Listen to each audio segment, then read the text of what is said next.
Paper. Honorable members, as you are aware, the Cabinet Secretary for the National Treasury and Economic Planning is to make the public pronouncement of the budget highlights and revenue-raising measures for the national government for the financial year 2026-27 and the medium term during this afternoon sitting. In this regard, and in accordance with the standing orders, I have designated a suitable place in the chamber for that purpose. Honorable members, it is in the tradition of this House to recognize invited guests seated in the galleries of our hallowed chamber. I therefore wish to recognize the presence of the following members of the Cabinet. Honorable Kipchumba Murkomen, EGH, Cabinet Secretary for Interior and National Administration. Honorable Geoffrey Ruku, Cabinet Secretary for Public Service, Human Capital Development and Special Programs. Honorable Soipan Tuya, EGH, Cabinet Secretary for Defense. Honorable Alice Wahome, EGH, Cabinet Secretary for Lands, Public Works, Housing and Urban Development. Honorable Aden Duale, EGH, Cabinet Secretary for Health and Majority Leader Emeritus of this House. Honorable Julius Migos Ogamba, EPS, Cabinet Secretary for Education. Honorable Mutai Kagwe, EGH, Cabinet Secretary for Agriculture, Livestock Development, a former colleague of mine in the Senate and my yearmate at the University of Nairobi. The Honorable Salim Mvuria, EGH, Cabinet Secretary for Youth Affairs and Sports. The Honorable Opio Wandai, EGH, Cabinet Secretary for Energy and Petroleum and Minority Leader Emeritus of this House. Mrs. Hannah Wendot Cheptumo, Cabinet Secretary for Gender, Culture and Arts and Heritage. Honorable Dorcas Oduor, Senior Counsel, EGH, the Attorney General. Mrs. Mercy Wanjao, EGH, Secretary to the Cabinet. Honorable members, I also acknowledge all Principal Secretaries and the accompanying officials. I accord special recognition to the Principal Secretaries for the National Treasury and Economic Planning, Dr. Chris Kipto, CBS, Mr. Cyril Odede, and Dr. Boniface Makoha, who work closely with the Cabinet Secretary for the National Treasury and Economic Planning. Honorable members, we are also joined by the following judges of the Superior Courts. Honorable Justice Hilary Chemitei, Judge of the High Court. Honorable Justice Mohammed Kulo, Judge of the Environment and Land Court. Honorable Justice Onesimus Macau, Judge of the Employment and Labor Relations Courts. They are accompanied by the Deputy Chief Registrar of the Judiciary, Mr. Paul Ndemo, OGW.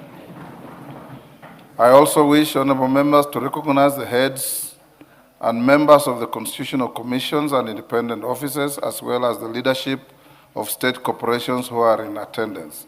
I further wish to recognize the distinguished members of the diplomatic corps and who have graciously joined us for this event. I also acknowledge the presence of the chairperson of the Council of Governors, His Excellency FCPA Ahmed Abdullahi, EGH, Governor of Wajir County. Honorable members, on behalf of the House, I extend a warm welcome to all our invited guests. The National Assembly is honored by your presence on this auspicious occasion. Your continued partnership and support to the work of Parliament is duly noted and valued. Honorable members, I now interrupt the business of the House to allow Honorable FCPA John Mbadi, EGH, the Cabinet Secretary for the National Treasury and Economic Planning, also former leader of the minority party in the National Assembly, to make public pronouncement of the budget highlights and revenue-raising measures for the national government for the financial year 2026 2027 and the medium term. The Cabinet Secretary for the National Treasury, Honorable FCPA John Mbadi, EGH, you may now proceed with your afternoon job.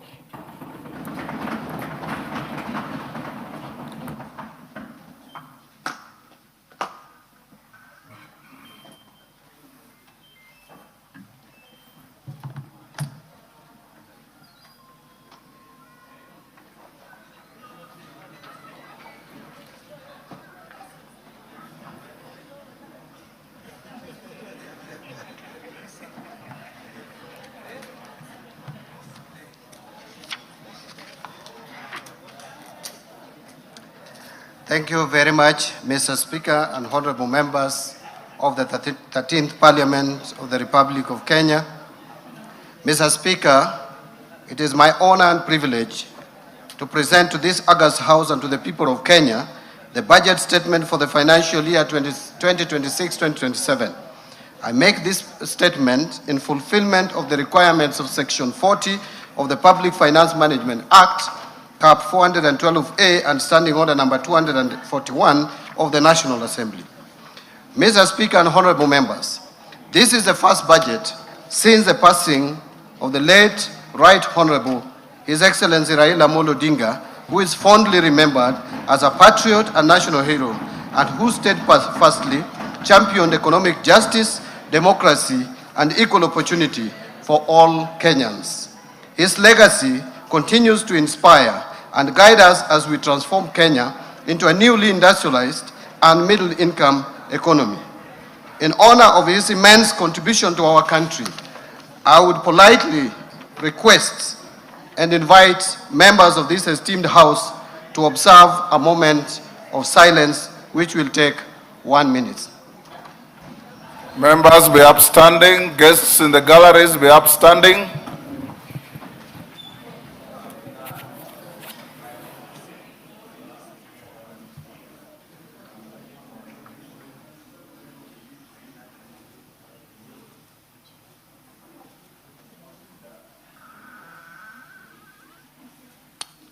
Thank you very much.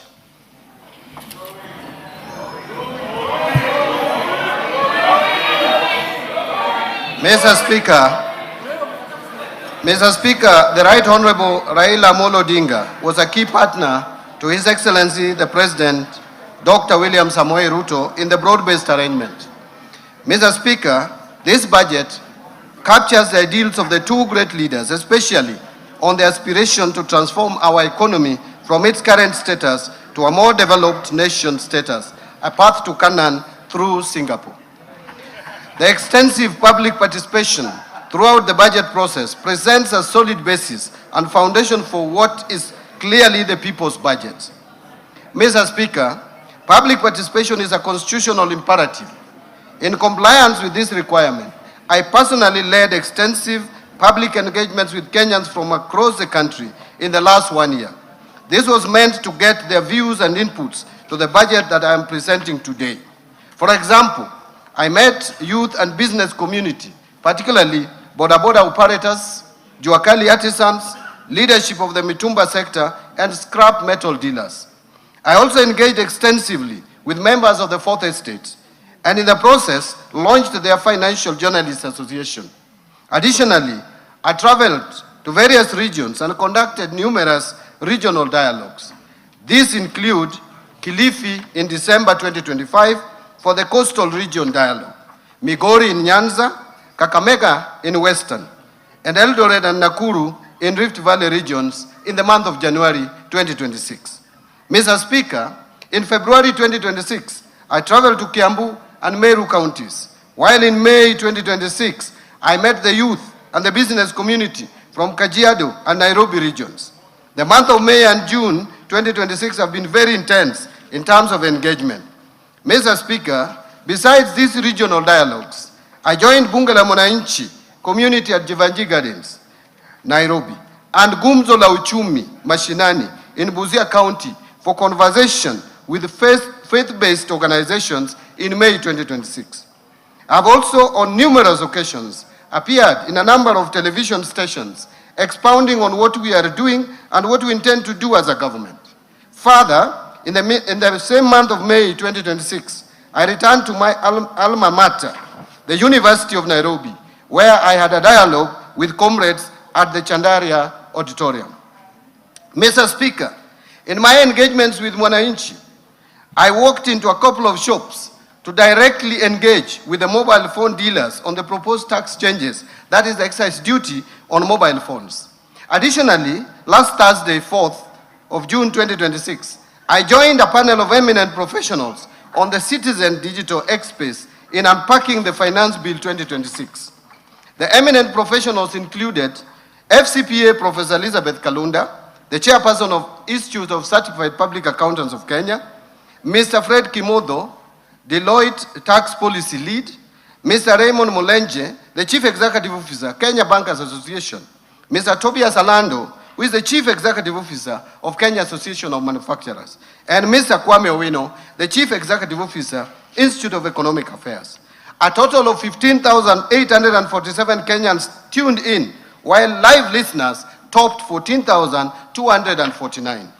Mr. Speaker, the message from Kenyans across the country, from our rural villages to our bustling towns and cities, the ordinary Mwananchi is clear and consistent in their messaging. They have genuine expectations from the government.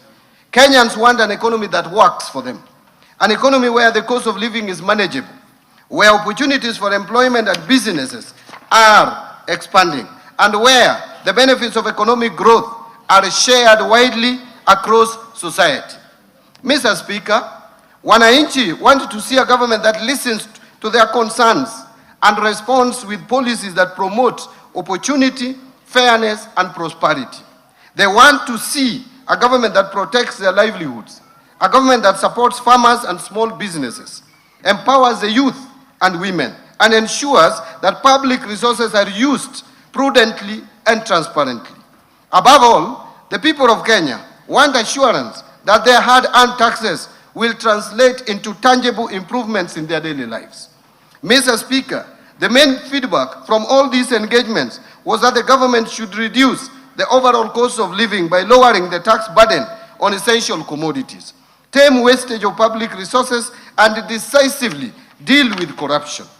Mr. Speaker, among the concerns and anxieties raised by Kenyans is the fear of potential outbreaks of infectious diseases, including Ebola, given the reported cases in some countries within the region.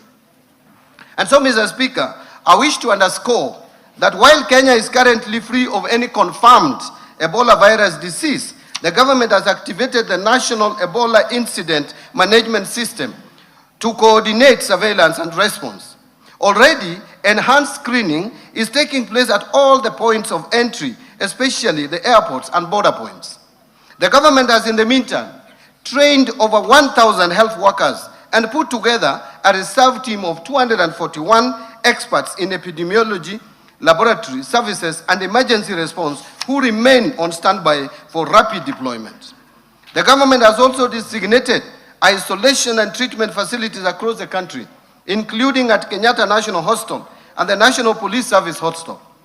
The Ministry of Health is working closely with regional and international partners, including the World Health Organization, Africa CDC, IGAD, and the East African Community on this matter. Mr. Speaker, these efforts are further supported by our development partners. Already, the government of the United States of America has committed approximately US $13.5 million towards health security interventions, including disease surveillance and emergency preparedness. In addition, the World Bank has mobilized resources under the Regional Recovery and Resilience Operation program, which will support, among others, interventions in strengthening the health systems. Mr. Speaker, these resources, complemented by domestic budgetary allocations, will significantly enhance Kenyans' capability and capacity to prevent, detect, and respond to Ebola and other epidemic-prone diseases while safeguarding livelihoods and maintaining economic stability. Mr. Speaker and honorable members, this demonstrates that this government is listening and responding to the concerns of citizens. On other concerns Kenyans raised with me during the public engagements I highlighted above, I will be elaborating on intervention that the government is putting in place to cushion Kenyans and improve their livelihoods. Mr. Speaker, the budget for financial year 2026-2027 will prioritize various interventions under the bottom-up economic transformation agenda that promote private sector-led growth, expand employment opportunities, and enhance delivery of public services while preserving fiscal sustainability and building resilience against emerging economic challenges. Mr. Speaker, this budget is being presented at a time of heightened global uncertainty arising from the ongoing conflict in the Middle East. The conflict has disrupted global commodity markets and supply chains, weakened investor confidence, and tightened financial conditions. These developments have heightened risks to growth and inflation, increased pressure on public finances, and created uncertainty in global markets. For a developing economy such as Kenya, the impact is being felt through higher pump prices following a steep increase in global oil prices from an average of US $63.06 per barrel in February 2026 to US $94.4 per barrel by end of May 2026. In addition, tighter financing conditions, weakening export demand, slower investment flow, and rising cost of living continue to exert pressure on economic activities.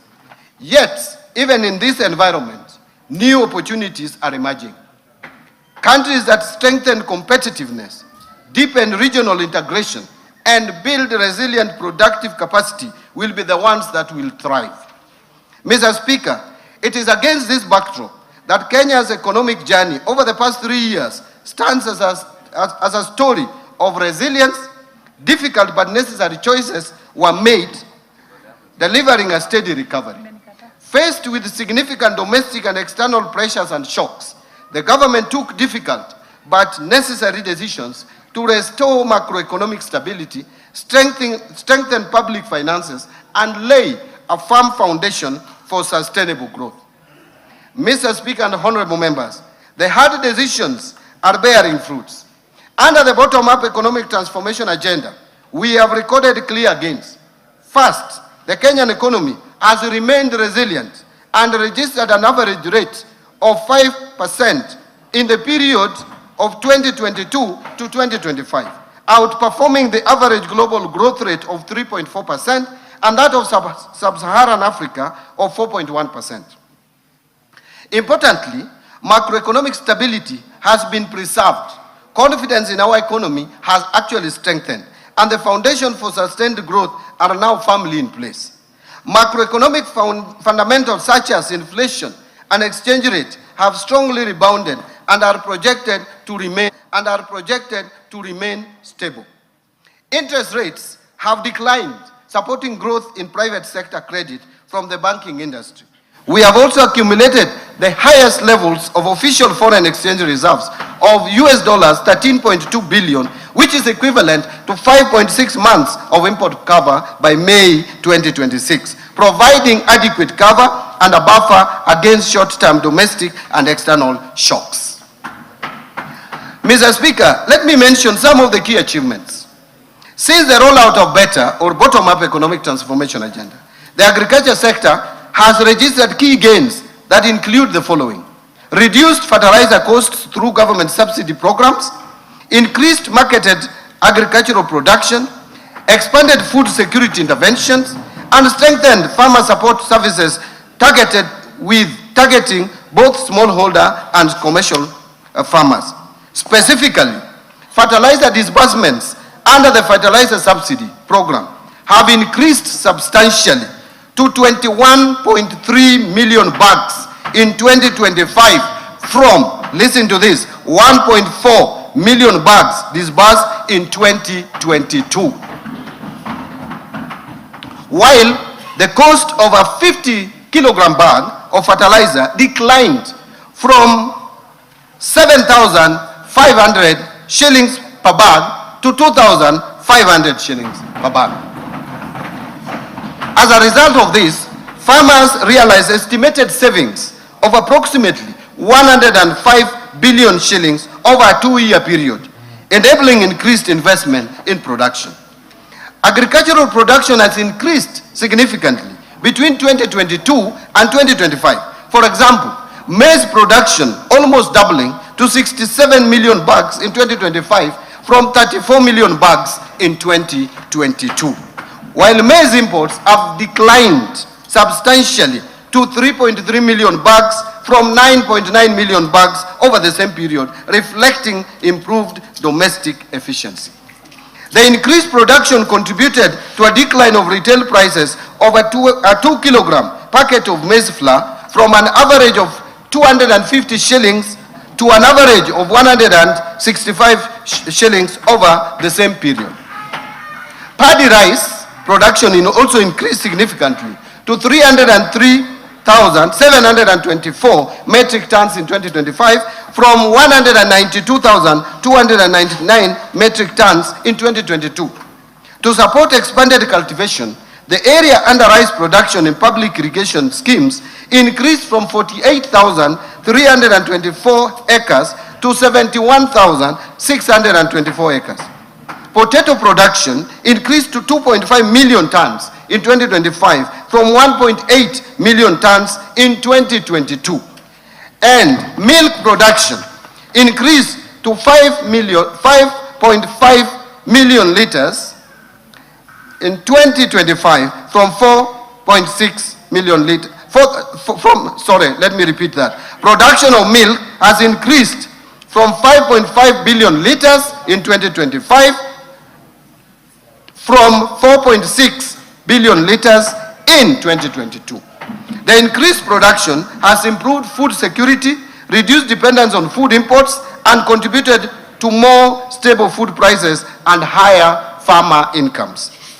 Mr. Speaker and honorable members, farmers across the other sector, various value chains, have enhanced production and benefited from higher earnings.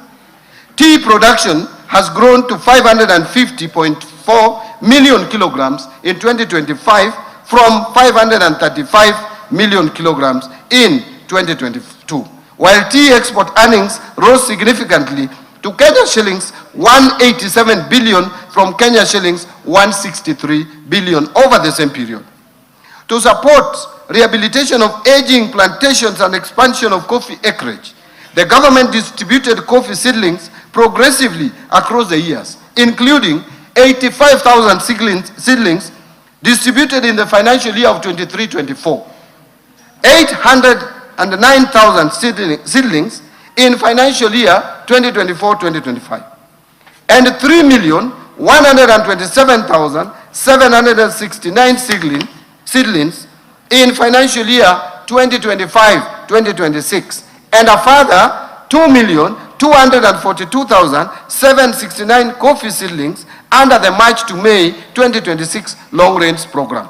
As a result of these interventions, the area under coffee has increased from 115,500 hectares in 2025 from 109,385 hectares in 2022.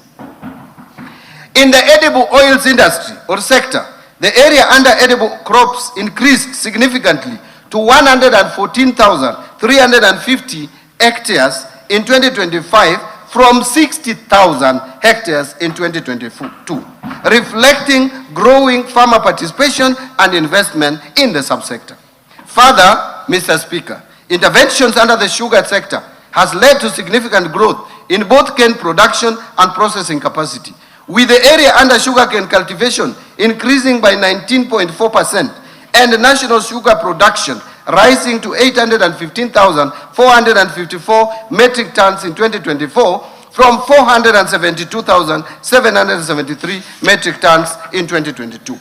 Mr. Speaker, having spoken about agriculture, and you can see the kind of improvement that has taken place in agriculture, let me now turn to healthcare. Access to healthcare has expanded substantially through far-reaching reforms aimed at strengthening primary healthcare, improving service delivery, and ensuring sustainable health financing. A total of 31.2 million Kenyans are now registered under the Social Health Authority, compared to about 8 million under the defunct National Hospital Insurance Fund, while 228 primary care networks have been established and operationalized.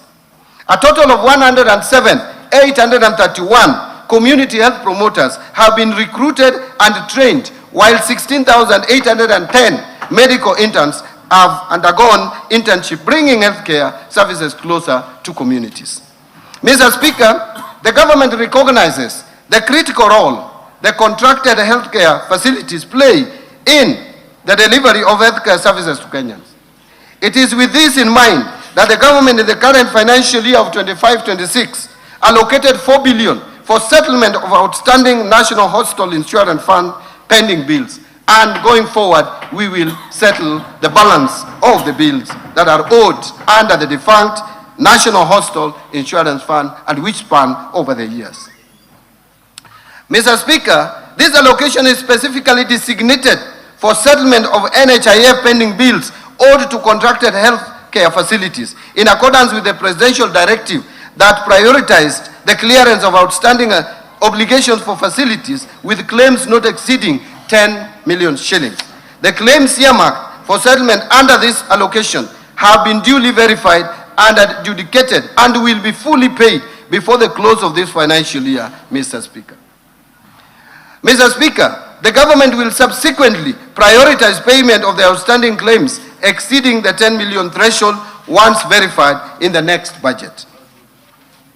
Mr. Speaker, the government has accelerated implementation of the affordable housing program to address Kenya's housing deficit, create jobs, stimulate local manufacturing, support MSMEs, strengthen county economies, and improve the quality of life for millions of Kenyans. Mr. Speaker, through the program, number one, a total of 277,281 housing units have been completed or are under implementation nationwide as at May 2026. Two, the program has also successfully aggregated demand through the Bomayangu platform, where more than 1 million Kenyans have registered their interest in home ownership, demonstrating both the scale of housing demand and growing public confidence in the government housing agenda. And I hope they will not listen to other voices outside there. Number three, to improve living conditions for students and support the expansion of higher education, the government has packaged 177,686 students' beds for development across universities, while 22,512 institutional housing units are under construction for our disciplined forces, teachers, healthcare workers, and other public servants.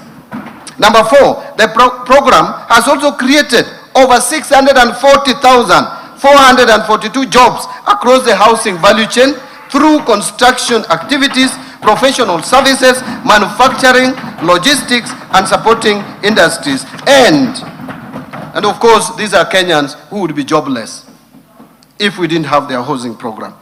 And number five, under the Modern Markets program, a total of 476 markets have been packaged for development nationwide, with 354 already under implementation. This will provide dignified trading spaces and support entrepreneurship, and that is the bottom-up economic transformation agenda.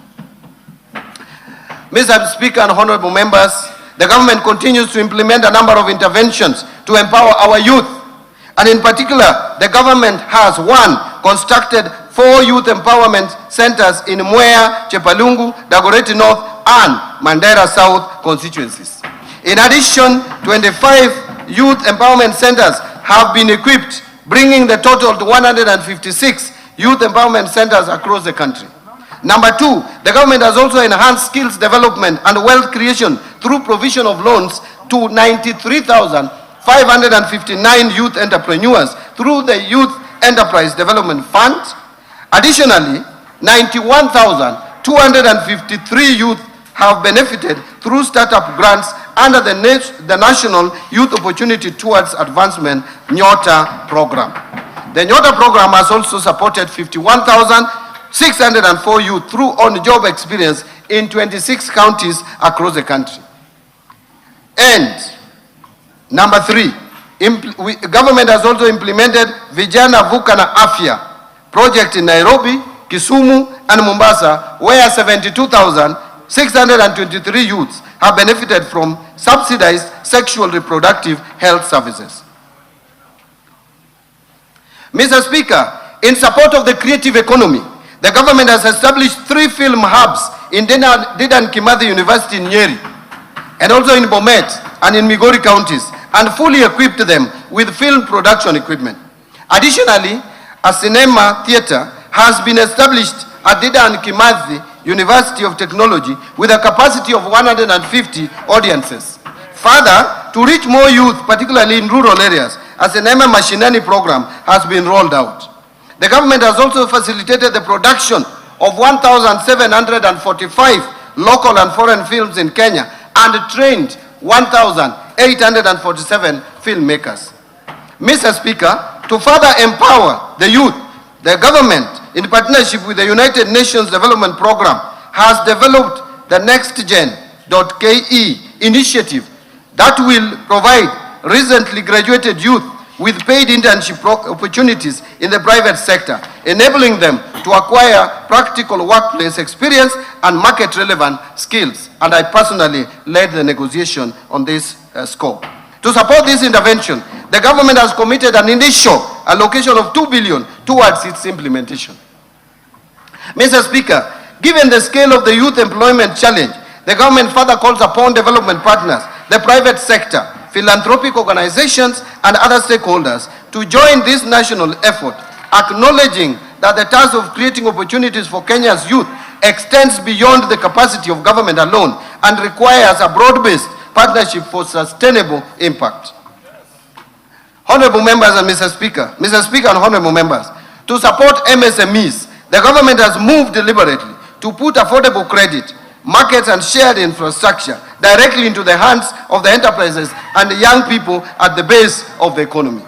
To expand access to affordable credit, the government set up the Hustler Fund in 2022. Since then, the fund has actually disbursed 87 billion Kenya shillings to 28 million accounts and given 4.5 million people previously unscored or blacklisted Kenyans a formal credit history for the first time. Mr. Speaker, under the Nyota program, more than 5.6 billion has been invested in business skills training, mentorship, and startup capital, benefiting at least 84 youths in each of the country's 1,450 wards. And to promote value addition, the government has equipped 214 industrial development centers in our constituencies and opened regional markets to more than 1,100 of our enterprises, creating over 23,000 direct and indirect jobs. This is the bottom-up transformation at work, and in the coming year, we will scale it further.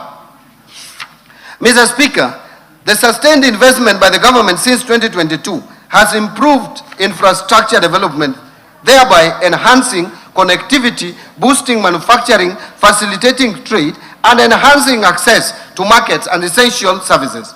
Key achievements in this sector include the following. 1, expansion of road network across the country with over 2,669 kilometers of roads constructed and more than 132,000 kilometers maintained. Number 2, increase country's installed electricity generation capacity to 3,272 megawatts as at April 2026, with additional capacity expected from the 35 megawatts Globek power plant. To improve energy security and reliability, the government has modernized substations, strengthened the national grid, reduced system losses, and enhanced regional power interconnections. As a result, 73.45 kilometers of transmission lines and associated substations were constructed, while 200 kilometers of transmission lines were energized, including the Lesos, Kabarnet, Kitui Wote, and Sondu Homa Bay lines. In addition, 330 kilometers of distribution lines and 7 associated substations were also completed. Mr. Speaker, during the same period, access to electricity expanded significantly, with the number of customers connected rising from 8.9 million to over 10.2 million Kenyans. And number 3, industrialization is currently gaining momentum with 10 county aggregation and industrial parks constructed over the last 3 years to support value addition and create employment opportunities across the counties. Mr. Speaker, we have also invested heavily in critical social sectors and supported the vulnerable in the society. And as a result, a social protection program have been strengthened with 1.2 million vulnerable Kenyans currently supported under the Inua Jamii program, helping to improve household resilience and protect the most vulnerable members of our society. And access to education and skill development has expanded through the implementation of far-reaching reforms across the education sector, including successful implementation of the competency-based curriculum. Number 2, rollout of the student-centered funding model, through which nearly 500,000 university and TVET students have benefited from scholarships and loans based on need and merit. Number 3, recruitment of 100,000 teachers to strengthen teaching capacity and improve learner outcomes, a record in the history of any government in this country. Number 4, timely and consistent release, and I want to repeat, timely and consistent release of capitation funds to support learning in basic institutions. Number 5, construction of over 23,000 classrooms and commencement of 1,600 laboratories in partnership with the National Government Constituency Development Fund, which continues to do a good job and deliver services to this country. Revitalization of technical and vocational education and training, with enrollment increasing from 562,499 trainees in 2022 to currently 825,484 trainees in 2025. Mr. Speaker, access to clean and safe water has improved, with an additional 6 million Kenyans gaining access to water services through investment in key projects, thus enhancing public health and supporting economic activity.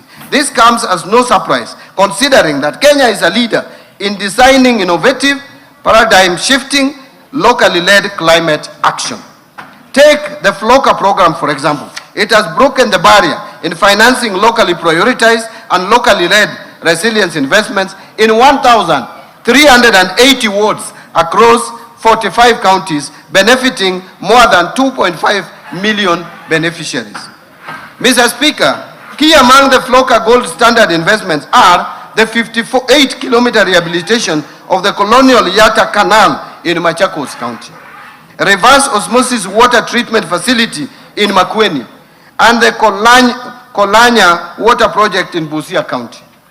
As a matter of fact, Kenya is the leading beneficiary of the Green Climate Fund, with a total of 37 projects approved and with a portfolio of more than $1 billion, a remarkable achievement that led Kenya's identification as the host of Green Climate Finance Africa Region Office. Mr. Speaker, the government has made strides in the blue economy. Gains made under it includes fish landing sites. 5 coastal counties have modern landing sites under development. Mwape in Kwale, Kenya shillings 255 million. Kidongo in Mombasa, 175 million shillings. Kilifi Central, 275 million. Kipini in Tana River, 151 million. Mokoe in Lamu, 239 million. Each of the sites includes ice and cold storage facilities, boat docking areas, processing points, ablution blocks, market stalls, and waste management system, supporting fish preservation, trade, and employment. These projects are scheduled for completion by June 2026. Also included in these gains is the lake site. There are 4 fish landing sites, 9 sites along Lake Victoria, including Asat, Ogal, Bumbe, Wichlum, Asembwe, Wakula, Mainuga, Nyandiwa, and Gorkachola at 1.49 billion by end of June 2026. Along Lake Turkana is also the Kalokol fish landing site, 182 million. Contractor on site includes docking facilities, cold storage and ice plants, fish processing areas, and market support infrastructure. There is also Lower Engak Fish Market, 185 million. Contractor on site, features cold storage, hygienic market stalls, and processing facilities to support fishers and traders. This is the inclusion that we need in this country. Mr. Speaker, the arid and semi-arid lands in the northern Kenya region has historically been marginalized. And to drive inclusion and transform the region, the government is implementing various interventions targeting infrastructure development and social inclusion program. These include construction of a 750-kilometer northern Kenya gateway corridor that connects 3 expansive counties of Isiolo, Wajir, and Mandera to boost regional connectivity and trade. Under this, there are various ongoing roads that government is implementing with the support of development partners. Mr. Speaker, the government is also implementing various water interventions in the region through drilling and equipping of boreholes, construction of dams and water pans, and expansion of bulk water supply systems. Further, key interventions in the education sector include recruitment of 5,000 teachers in the hard-to-reach areas, integration of alternative learning systems like Duksi or Islamic religious schools and madrasa into formal education framework, construction of low-cost boarding facilities and dormitories in this region, provision of scholarships to protect vulnerable students from dropping out, and implementation of TVETs to equip pastoralist youth with hands-on skills. Finally, Mr. Speaker, devolution has been strengthened through the consistent and timely disbursement of resources to county governments, ensuring continuity in service delivery and implementation of county development program. Since 2022, funding to county governments has steadily increased, with equitable share to counties increasing from 370 billion shillings in financial year 2022-23 budget to 428 billion Kenya shillings in the financial year 2026-27 budget. Total county allocations that include shareable revenue and additional allocations from the national government allocations, as well as donor proceeds, has therefore increased from 392 billion to 502 billion over the same period. This reflects government's unwavering commitment to safeguarding and strengthening devolution as a key pillar of inclusive national development. Mr. Speaker, while we take pride in these achievements, we cannot afford complacency. Global uncertainty persists, high cost of living continues to affect many households, youth unemployment persists, and climate-related shocks continue to affect livelihoods and production. Mr. Speaker, our task is therefore clear: to solve the many problems facing Kenyans by sustaining targeted interventions and better in order to accelerate job creation for our youth, grow investment and trade, and deepen economic resilience. Accordingly, Mr. Speaker, we chose the theme of the financial year 2026-27 budget as sustaining the bottom-up economic transformation agenda for resilient and inclusive growth amid global uncertainty. This theme aligns with the current challenges and priorities of the government. And Mr. Speaker, as we move forward in implementing the government's transformation agenda, we remain mindful of all the concerns raised by Kenyans on the prevailing fiscal environment and the need for continued prudence in the management of public resources. The current fiscal position that is characterized by narrowing fiscal space calls for careful prioritization and disciplined execution of government programs. Mr. Speaker, let me speak plainly about the fiscal reality we face. Kenya's infrastructure financing deficit stands at approximately $5 billion every year. That's about 650 billion Kenya shillings. Our development budget, while growing, cannot close that gap alone. The era of financing every road, every power line, and every dam through government borrowing and taxation is over. Not because we lack ambitions, but because we have learned from the consequences of that model. Debt finance infrastructure has left us with more debt service obligations that crowd out the very spending our people need most on health, education, and social protection. So, Mr. Speaker, we are going to build better. We are shifting from a model where government borrows to build, to enhanced use of the public-private partnership, and the recently established National Infrastructure Fund in funding priority infrastructure through private sector finances. That is the foundation on which this government's infrastructure program rests. Mr. Speaker, the Trilioni Summit Expressway stands as proof. Construction of the expressway is now underway, and Kenyans will be driving on a modern 4 to 6 lane expressway once completed. Thank you. What makes this project truly historic is not the speed of delivery, it is how it was financed. Through the participation of the National Social Security Fund, both as a debt and equity investor, alongside international investors, a major national highway is being built with Kenyan capital by Kenyan workers and for the Kenyan people. Mr. Speaker, beyond the Trilioni Summit project, the government will continue executing an ambitious infrastructure development plan through the National Infrastructure Fund. The fund will leverage on resources from privatization proceeds from mature national assets to attract private capital, domestic pension funds, and climate finance. Mr. Speaker, the rest of my statement now will present the economic context underpinning this budget, followed by the policy priorities, fiscal framework, expenditure proposals, and taxation measures for the financial year 2026-2027. I now turn to economic policy context, and I want to speak about the global context. Mr. Speaker, this budget, as I said earlier, has been prepared amidst heightened uncertainties associated with ongoing conflict in the Middle East. The conflict has disrupted critical energy infrastructure and major shipping routes, including the Strait of Hormuz, thereby exerting pressure, upward pressure on prices of energy and food. Mr. Speaker, against this backdrop, global growth is therefore projected to slow down to 3.1% in 2026 and 3.2% in 2027, from the average of 3.4% in both 2024 and 2025. Domestic economy.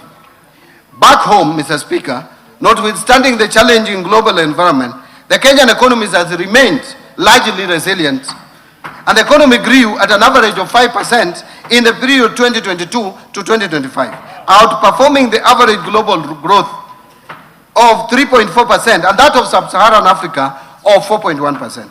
This performance reflects sound macroeconomic policy management, particularly prudent monetary and sound fiscal policies, sustained structural reforms, and the increasing diversification of the economy, which has enhanced its capacity to withstand severe shocks. Mr. Speaker, in 2025, the economy grew by 4.6% compared to a growth rate of 4.7% in 2024. This growth was supported by positive growth in all the sectors. All the sectors of the economy at least registered positive growth. The outlook for 2026 has been revised downwards, however, to 5% from the earlier projection of 5.3%, reflecting the adverse impact of the ongoing conflict in the Middle East to domestic economic activities. The economy is projected to maintain the momentum in 2027 with a projected growth rate of 5.2%.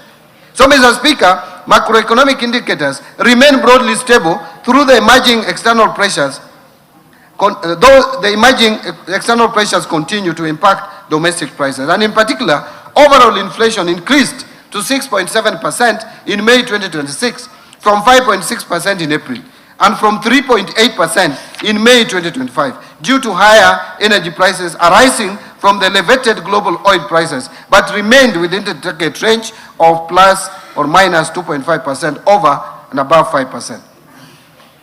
Inflation is expected to remain within the target range in the near term, assuming a de-escalation of the conflict in the Middle East, and supported by appropriate monetary policy actions and government interventions. Expected stability in food prices due to favorable weather conditions and the stability in the exchange rate. Mr. Speaker, in April 2026, the government has deployed targeted stabilization measures to cushion consumers from the full impact of rising global fuel prices. These interventions include use of resources in the Petroleum Development Levy Fund to subsidize the fuel pump prices. And in addition, the government lowered the VAT rate on petroleum products for 3 months from 16% to 8%.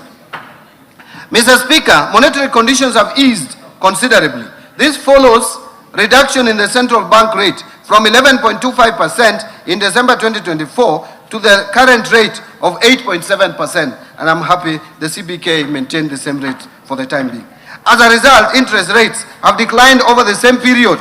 The 91-day Treasury bill rate declined about 8.3% in May 2026 from 10.3% in December 2024.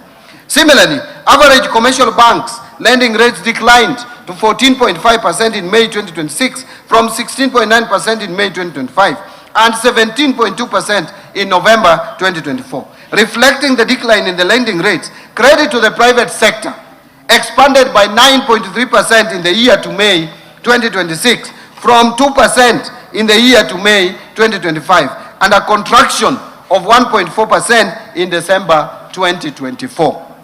The external sector remains resilient despite emerging risks. The current account deficit is projected at 3% of GDP in 2026 compared to 2.1% of GDP in 2025, reflecting the higher international oil prices, lower receipts from services, slower growth in remittance inflows, and reduced exports. This is due to the adverse impact of the ongoing conflict in the Middle East. At the same time, official foreign exchange reserves remains adequate, as I mentioned, at USD 13 billion in May 2026, equivalent to 5.6 months of import cover, and continues to provide adequate cover and a buffer against short-term domestic and external shocks. The exchange rate has also remained broadly stable, averaging 129.4 shillings per US dollar in May 2026. And activities in Nairobi Securities Exchange have improved over the past 1 year. The Nairobi Securities Exchange 20-share index rose by 59.9% to 3,491 points in May 2026, up from 2,183 points in May 2025, while market capitalization expanded by 61.6% to 3,412 billion from Kenya shillings 2.11 billion over the same period, trillion over the same period. However, between February and May 2026, the Nairobi Securities Exchange 20-share index declined by 5.5% as investors became cautious of the rising global uncertainty associated with the conflict in the Middle East. Mr. Speaker, the fiscal policy stance for financial year 2026-27 and the medium term is anchored on a fiscal consolidation strategy that advances the priorities of the bottom-up economic transformation agenda while safeguarding debt sustainability and provision of essential public services. The strategy will be supported by continuous domestic revenue mobilization and expenditure rationalization through targeted tax and expenditure reforms.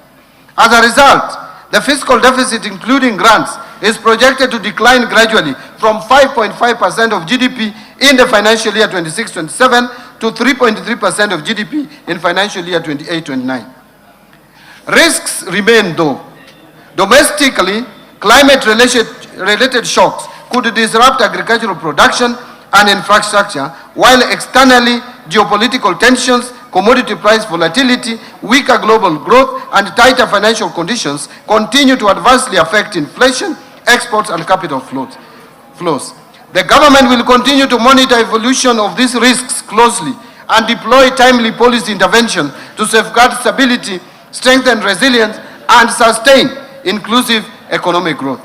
Mr. Speaker, I will now turn to the policy priorities and strategic interventions that will underpin the budget for financial year 2026-2027. Policy priorities and structural reforms. It will be anchored on bottom-up economic transformation agenda. Mr. Speaker, the economic context I have outlined is a clear reminder that we are operating in a period that demands resolve, discipline, and decisive actions. The convergence of global shocks and domestic pressures calls not only for incremental adjustments, but for bold and well-coordinated policy responses. In this regard, the government has taken and will continue to take firm and where necessary decisive actions to consolidate recent gains, safeguard macroeconomic stability, protect livelihoods, and strengthen economic transformation. Mr. Speaker, our focus is not only on navigating the immediate challenges, but also on accelerating structural transformation, creating jobs at scale, and ensuring that the benefits of growth are broadly shared among all Kenyans. Mr. Speaker, these interventions are being implemented within a coherent and forward-looking framework anchored on the bottom-up economic transformation agenda. Better remains the government's principal vehicle for translating policy into tangible outcome, and at the household level by aligning investments, reforms, and institutions around the goal of inclusive growth and shared prosperity. Through the bottom-up economic transformation agenda, 5 core priority pillars, the government is scaling targeted interventions that address binding constraints to productivity, expand economic opportunities, and strengthen resilience across sectors. These priority pillars are deliberately structured to reinforce one another, ensuring that progress in one area catalyzes gains across the broader economy. Mr. Speaker, the government also continues to implement complementary cross-cutting policy interventions to sustain economic resilience, accelerate inclusive growth, and improve business environment. This will create a seamless transition to the next frontier of economic transformation. These interventions include the following. 1. Strengthening fiscal and monetary policy coordination to safeguard economic stability and reinforce investor confidence. 2. Enhancing fiscal sustainability by expanding domestic revenue mobilization and improving efficiency of public expenditure. 3. Modernization of strategic infrastructure in transport and logistics, energy and water sector to improve productivity, connect markets, lower the cost of doing business, and enhance competitiveness. 4. Supporting industrial development, trade, tourism, blue economy, MSMEs, and innovation to accelerate job creation, broaden economic opportunities, and transform Kenya's economy to a net exporter of goods and services. 5. Strengthening environmental conservation and climate change, mitigation and adaptation measures to promote sustainable development and resilience. And 6. Supporting human capital development through continued investment in quality education, universal health care, and well-targeted social protection interventions. 7. Advancing youth empowerment through targeted investment in skills development, entrepreneurship, digital opportunities, and access to affordable financing. And 8. Strengthening governance reforms to enhance public service delivery. Now I want to talk about evidence-based decision-making. Mr. Speaker, as we implement this budget, the government reaffirms its commitment to strengthening economic planning and development as the foundation of sustainable growth, prudent resource allocation, and improved service delivery to our citizens. In the coming financial year, we will intensify efforts to institutionalize evidence-based planning and decision-making and monitoring and evaluation to provide timely, reliable evidence for decision-making.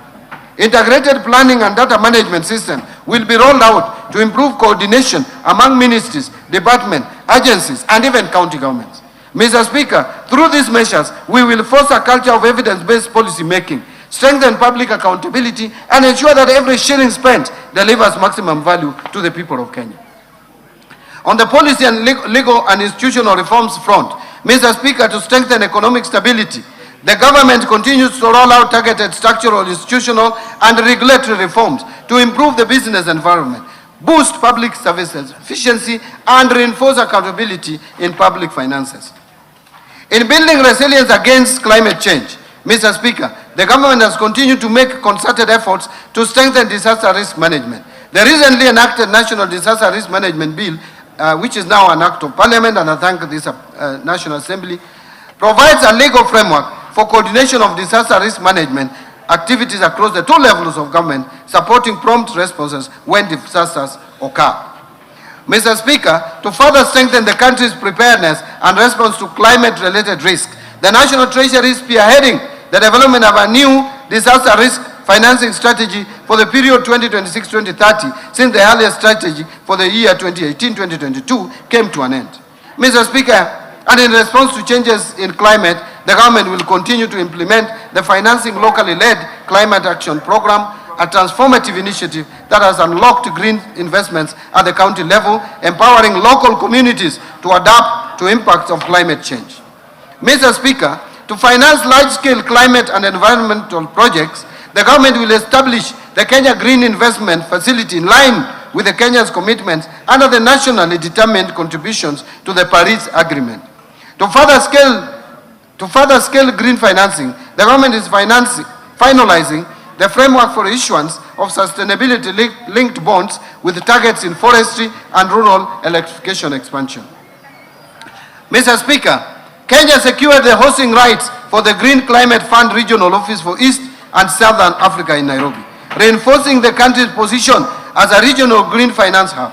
Further, the National Treasury is at an advanced stage of accreditation as a direct access entity to the Green Climate Fund, enabling the country increase public sector-driven climate investments and opportunities. Mr. Speaker, the government will host the African Green Investment Forum in October 2026.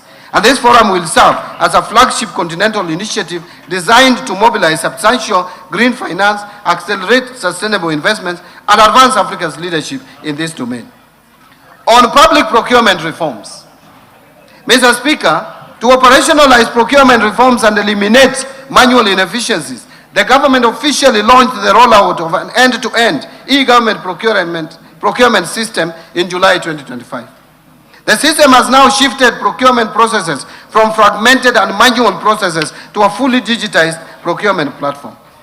The platform has been integrated with core government systems, including IFMIS, Business Registration Services, and ITAX, with initial onboarding prioritizing national government ministries, departments and agencies. State corporations and county governments will then follow. Significant progress has been made, and to date, 1,543 procuring entities have been registered, over 40,000 suppliers registered, over 22,000 staff trained, over 12,000 suppliers or contractors have also been trained. 652 annual procurement plans have been published and over 8,000 tenders published. Mr. Speaker, going forward, the next steps will include full rollout of the system to all schools and other procuring entities that are yet to onboard to the EGP system. Continuous user training and change management to improve adoption and system utilization will be conducted. Further, Mr. Speaker, beginning July 1st, 2026, there will be no exemption. There will be no exemption to procure outside the system. Together, these measures will ensure that every shilling allocated through this budget delivers maximum value to Kenyans. Mr. Speaker, during the implementation of the EGP system, we have experienced challenges which have hindered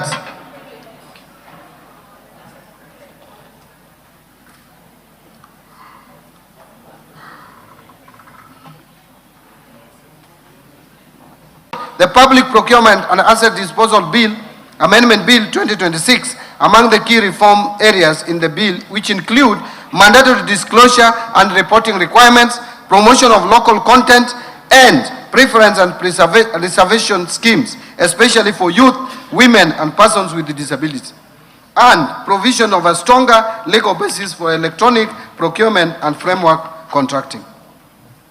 Mr. Speaker, I submitted this bill of 2026 to Parliament for consideration and approval. I urge the House to favorably consider the bill. I want to now speak about the reforms under the state corporations. Mr. Speaker, state corporations remain a cornerstone of Kenya's development architecture, delivering essential public services and catalyzing strategic investments.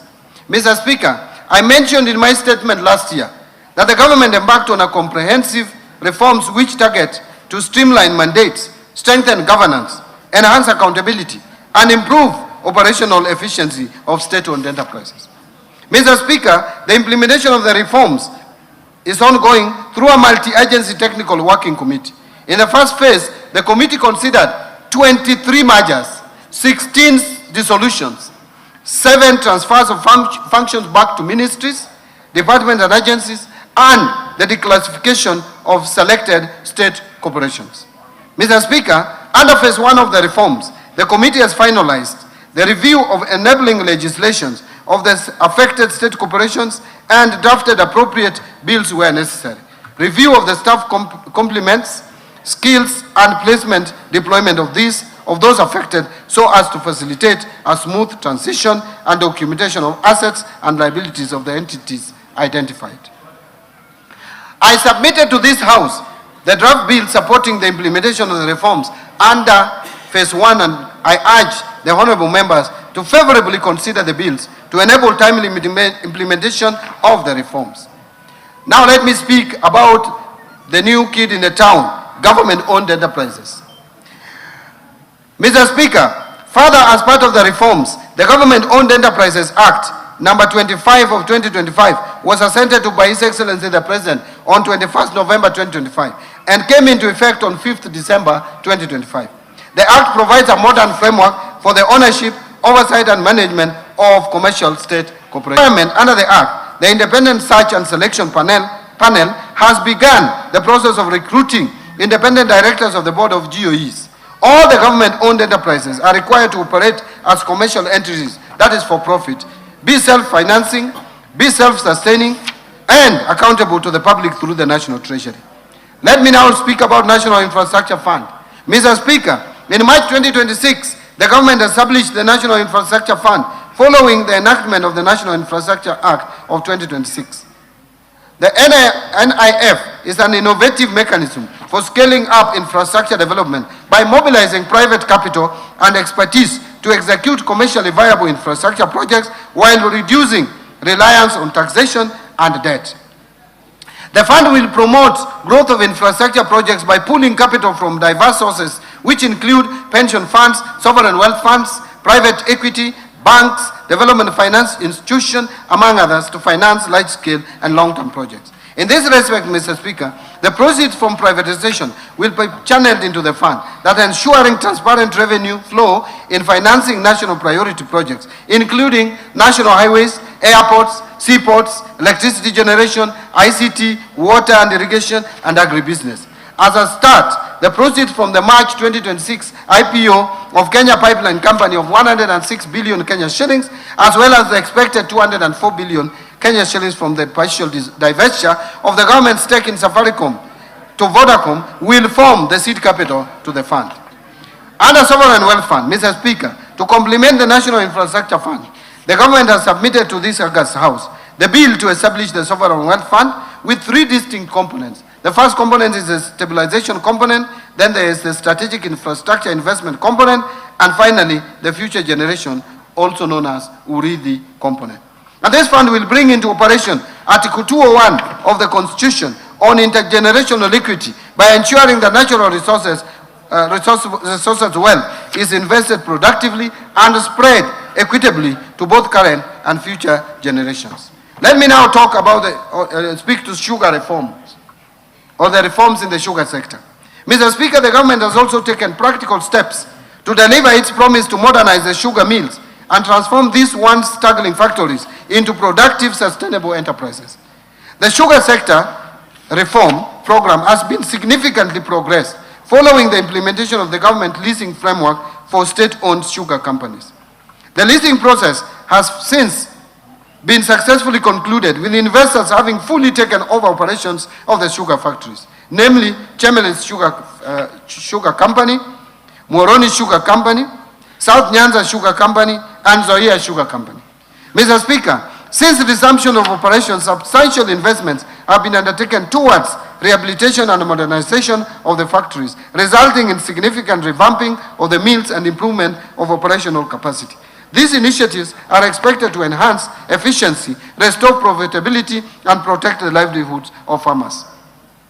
Mr. Speaker, these are not isolated transactions. They are proof that when governance is strengthened, when mandates are clarified, and when institutions are held to account, the corporations can be genuine engines of growth. The government will press forward, deepening these reforms and ensuring that every public enterprise earns its place through performance, transparency, and value created. Now let me speak to national assets and inventory management. Mr. Speaker, to strengthen national assets management, the National Treasury has operationalized the assets and inventory management modules in our IFMIS, providing real-time visibility of public assets across all levels of government. An analysis of the asset registers shows that ministries, departments, and agencies collectively hold assets valued at approximately 4.9 trillion Kenya shillings, underscoring the importance of robust asset management. To strengthen transparency and support the transition to accrual accounting, the National Treasury has developed a government asset valuation policy framework and a public assets tagging framework. Mr. Speaker, to unlock greater value from these assets without placing additional pressure on public finances, the National Treasury is developing an asset optimization framework and a leasing framework to attract private capital and expertise while supporting infrastructure development and improved service delivery. Now let me speak to digital e-signatures in government. Mr. Speaker, in line with the digital transformation agenda, the government has also embarked on reforms to modernize and harmonize the legal and regulatory framework governing secure digital identities, electronic signatures, electronic seals, and time stamping services. Excuse me.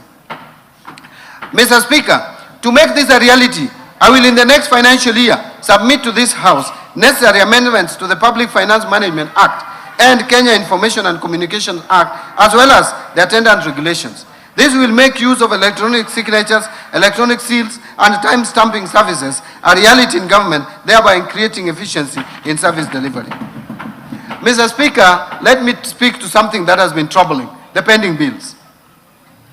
Mr. Speaker, as I informed this House in my statement last year, the pending bills verification committee was established in November 2023 to review and validate outstanding claims and provide a credible basis for settlement. The committee has since concluded its work and analyzed a total of 91,911 pending bill claims valued at over 637 billion shillings. Following this verification exercise, 29,885 claims amounting to 235.6 billion have been recommended for settlement.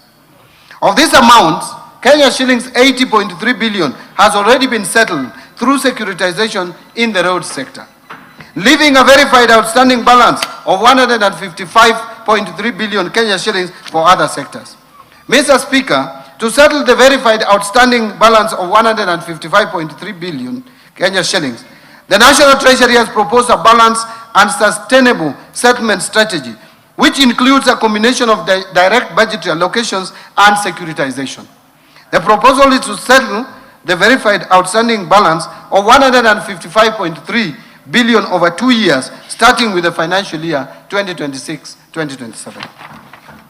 Mr. Speaker, in the financial year 2026-27, the National Treasury is proposing a budgetary provision of 68 billion to settle the verified pending bills to suppliers and contractors owed by the government for amounts of up to 100 million shillings. This provision will also partly settle suppliers or contractors whose pending bills exceed 100 million shillings, ensuring that no supplier is excluded. With the settlement of this 68 billion worth of claims, the government will have settled 99% of the verified outstanding pending bills, representing 63% of the total value, a tremendous progress. Now, in terms of numbers, this will be 99 of the bills. But the remaining 88 billion worth of claims will be addressed through other budgetary provisions and instruments. Mr. Speaker, the deliberate policy of settling pending bills of up to 100 million Kenya shillings, while individually smaller in value, accounts for the majority of suppliers and of the highest multiplier effect on economic activity. This is to ensure that the micro, small, and medium enterprises are not starved of the essential working capital, which is critical to the sustainability of their businesses. Financial sector reforms. Mr. Speaker, Kenya's financial sector remains strong and continues to support households, businesses, savings, and investment across the country. Mr. Speaker, today, the banking sector remains strong, very stable and profitable, supported by adequate capital and liquidity buffers. In the year to March 2026, total banking sector assets grew by 13.8% from 7.7 trillion to 8.7 trillion, and profitability increased by 13.6% from 73 billion Kenya shilling to 83.5 billion. Mr. Speaker, to strengthen the banking sector's resilience, deepen competition, and improve access to credit for households and businesses, the government is implementing the following reforms. 1. Progressive increase in minimum core capital requirements for commercial banks from 1 billion to 10 billion by December 2029. 2. Lifted the moratorium on licensing of new commercial banks effective 1st July 2025. 3. Implementation of the revised risk-based credit pricing model anchored on the Kenya shilling overnight interbank average to enhance transparency and fairness in loan pricing and strengthen monetary policy transmission. And number 4, implementation of the banking penalties regulations 2025 to strengthen enforcement, governance, accountability, and compliance in the banking sector. Mr. Speaker, to strengthen banking sector's resilience and stability, the Business Laws Amendment Act of 2024 requires commercial banks to progressively raise the minimum core capital from 1 billion to 10 billion Kenya shillings by 2029 through targeted milestones.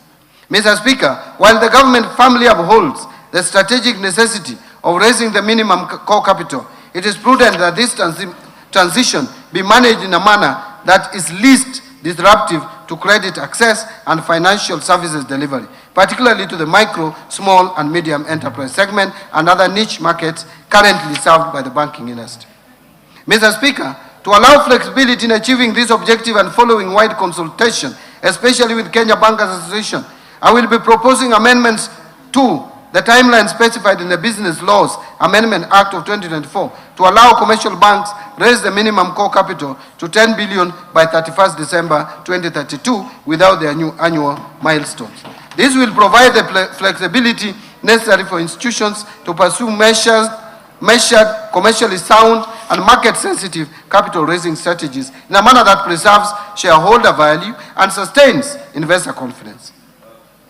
Mr. Speaker, to make it easier and cheaper for Kenyans and businesses to send and receive money across East Africa region, partner states are working to connect their financial system as per the East African Community Payment System Master Plan of 2025 so that transactions are faster, more affordable, and more efficient to support trade and regional integration. Mr. Speaker, to safeguard the country against illicit financial flows, the government has over the last 2 years undertaken far-reaching reforms aimed at strengthening our anti-money laundering, counter-financing of terrorism, and counter-proliferation financing framework following the country's placement on the Financial Action Task Force Grey List in February 2024. These reforms include the adoption of the Virtual Asset Service Providers Legal Framework, strengthening beneficial ownership transparency, enhancing risk-based supervision across financial and designated non-financial business and professions sectors, improving interagency collaboration, and increasing investigations, prosecutions, and asset recovery efforts relating to money laundering and terrorism financing offenses. Further, Mr. Speaker, reporting institutions have continued to enhance compliance with AML and CFT obligations, thereby reinforcing the integrity and resilience of our financial system. Mr. Speaker, Kenya has actually made substantial progress in addressing the action items under the FATS action plan, with only a few outstanding measures remaining as we approach the conclusion of the implementation period. The government remains fully committed to finalizing the remaining reforms and securing Kenya's exit from the grey list at the earliest opportunity. These achievements demonstrate our unwavering resolve to align Kenya with the international best practices, safeguard the country against illicit financial flows, and strengthen investor confidence in our economy. And Mr. Speaker, the government is also supporting innovation in financial services through the implementation of the Virtual Asset Service Providers Act of 2025. And in this regard, we have developed regulations to govern virtual asset service providers. The regulations framework ensures that new technologies operate in a safe and regulated environment that protects users, strengthens financial stability, and encourages responsible innovation. Under capital markets, Mr. Speaker, I have the following to say. The government continues to implement measures to deepen and broaden capital markets in order to mobilize savings for productive long-term investment. These efforts have continued to yield results, with the Nairobi Securities Exchange recording exceptional performance in 2025. Mr. Speaker, the capital market supported the recent initial public offering by the Kenya Pipeline Company and its subsequent listing at the Nairobi Securities Exchange in March 2026. Further, the capital market supported recent issuances by various companies to raise capital. These include 44 billion Kenya shillings, Sharia-compliant leasing bond for infrastructure financing. The Safaricom's Kenya shillings 20 billion green bond to support 5G expansion. The East Africa Breweries PLC Kenya shillings 16.8 billion medium-term note program, and the Kenya shilling 3.4 billion by Spearhead Africa Infrastructure Fund to support long-term infrastructure financing across the region. Mr. Speaker, innovation in market access has advanced significantly with the launch of ZD trading application integrated into the M-Pesa platform. And this groundbreaking platform enables Kenyans to conveniently buy and sell securities through their mobile phones, marking a major milestone in financial inclusion and retail investor participation. Mr. Speaker, Kenya is emerging as a key player in the carbon credit space, leveraging its rich natural resources and a strong base in renewable energy to participate in global climate markets. To actualize formal trading of carbon credits, the government is preparing carbon credit regulations, and these regulations will allow the government and private sector players to benefit through trading of carbon credits generated in Kenya and the region. And Mr. Speaker, in my recent public engagements, coffee farmers raised concerns of continued exploitation by middlemen in the marketing and pricing of their coffee. Mr. Speaker, I want to assure Kenyans that through the reforms the government is implementing at the Nairobi Coffee Exchange, the exploitative middlemen have been eliminated, ensuring farmers retain a much larger share of the export price of their coffee. Farmers today are able to sell their coffee directly at the exchange, supported by their various brokerage firms, majority of whom are owned by the farmers through their cooperative societies. The Nairobi Coffee Exchange has also enabled price discovery, thereby improving earnings by the coffee farmers. And to further support prompt payment of coffee sold through Nairobi Coffee Exchange, the government introduced the direct settlement system that has reduced payment delays across the coffee value chain. Mr. Speaker, coffee's traceability is today a reality. Through the Nairobi Coffee Exchange trading platform and the direct settlement system, cataloging and invoicing, every coffee lot has a unique identification, milling data, warehouse records, auction sales, and buyer data that can be accessed, allowing traceability of coffee from the farm to the buyer. This has created greater buyer confidence of the origin, quality, and authenticity of Kenyan coffee by eliminating coffee laundering. On pension reforms, Mr. Speaker. Mr. Speaker, delayed pension processing has for long been a source of frustration and hardship for retiring public servants. A civil servant who has dedicated their career to public service deserves timely and dignified access to their retirement benefits. Mr. Speaker, to hasten the processing of pension claims, I launched the e-pension management information system on 1st June 2026. Following this launch, we have now discontinued manual submission of pension claims unless expressly authorized by the National Treasury. Mr. Speaker, to ensure this reform delivers a lasting impact, ministries, departments, and agencies are now required to initiate pension claims at least 9 months before a public officer's retirement date. This will facilitate resolutions of late or incomplete submission of pension claims ahead of the retirement date for our employees. Further, the National Treasury, in collaboration with the Kenya School of Government, will institutionalize electronic pension management information system training as part of a continuous capacity building program to ensure sustained competency in pension administration across the public sector. Insurance reforms. Mr. Speaker, to expand access to insurance, the Insurance Regulatory Authority licensed 5 micro-insurance companies in financial year 24-25. This has increased access to affordable insurance, with over 11 million lives covered as of 31st December 2025. Mr. Speaker, to strengthen climate resilience, the government is promoting agricultural and index-based insurance products. Through the drive, which is de-risking, inclusivity, and value enhancement, livestock insurance project, over 2.7 million livestock valued at 29.3 billion have been insured, while payouts exceeding 648 million have supported pastoral communities affected by drought since 2023. Further, the government has initiated amendments to the Insurance Act to establish agricultural insurance as a standalone class of insurance business. This reform will strengthen the regulatory framework for agricultural risk management and support food security, financial inclusion, and sustainable agricultural development. And Mr. Speaker, to deepen local insurance capacity and retain insurance premium within the domestic economy, the government will effective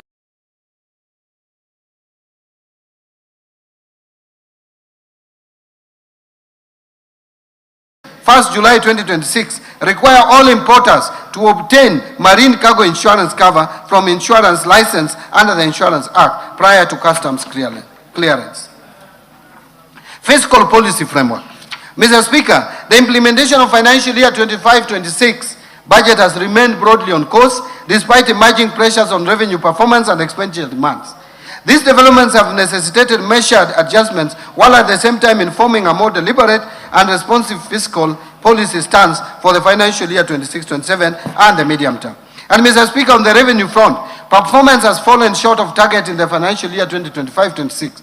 This is due to slower than expected tax receipts, largely driven by administrative constraints and a slowdown in economic activities. At the same time, expenditure pressures have intensified. The implementation of pending and newly negotiated collective bargaining agreements has raised the public sector wage bill beyond initial projections, thereby constraining fiscal space. In addition, emergency interventions in response to floods and droughts have required additional resources. As a result of these developments, it became necessary to introduce targeted adjustment through supplementary budget number 1 of financial year 25-26. Mr. Speaker, to enhance tax administration, including upgrading of critical systems and strengthening of compliance efforts, the Kenya Revenue Authority was allocated additional resources in the supplementary budget number 1 for financial year 2025-27, to be exact 17 billion. These interventions are expected to improve efficiency and support a recovery revenue performance.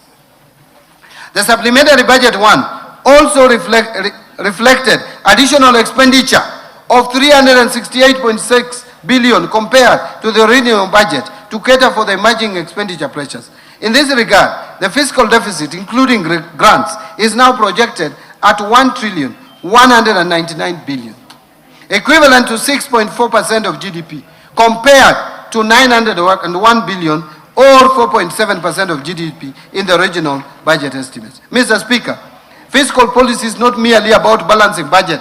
It is about creating conditions for sustainable growth, protecting the vulnerable and securing prosperity for the future generation.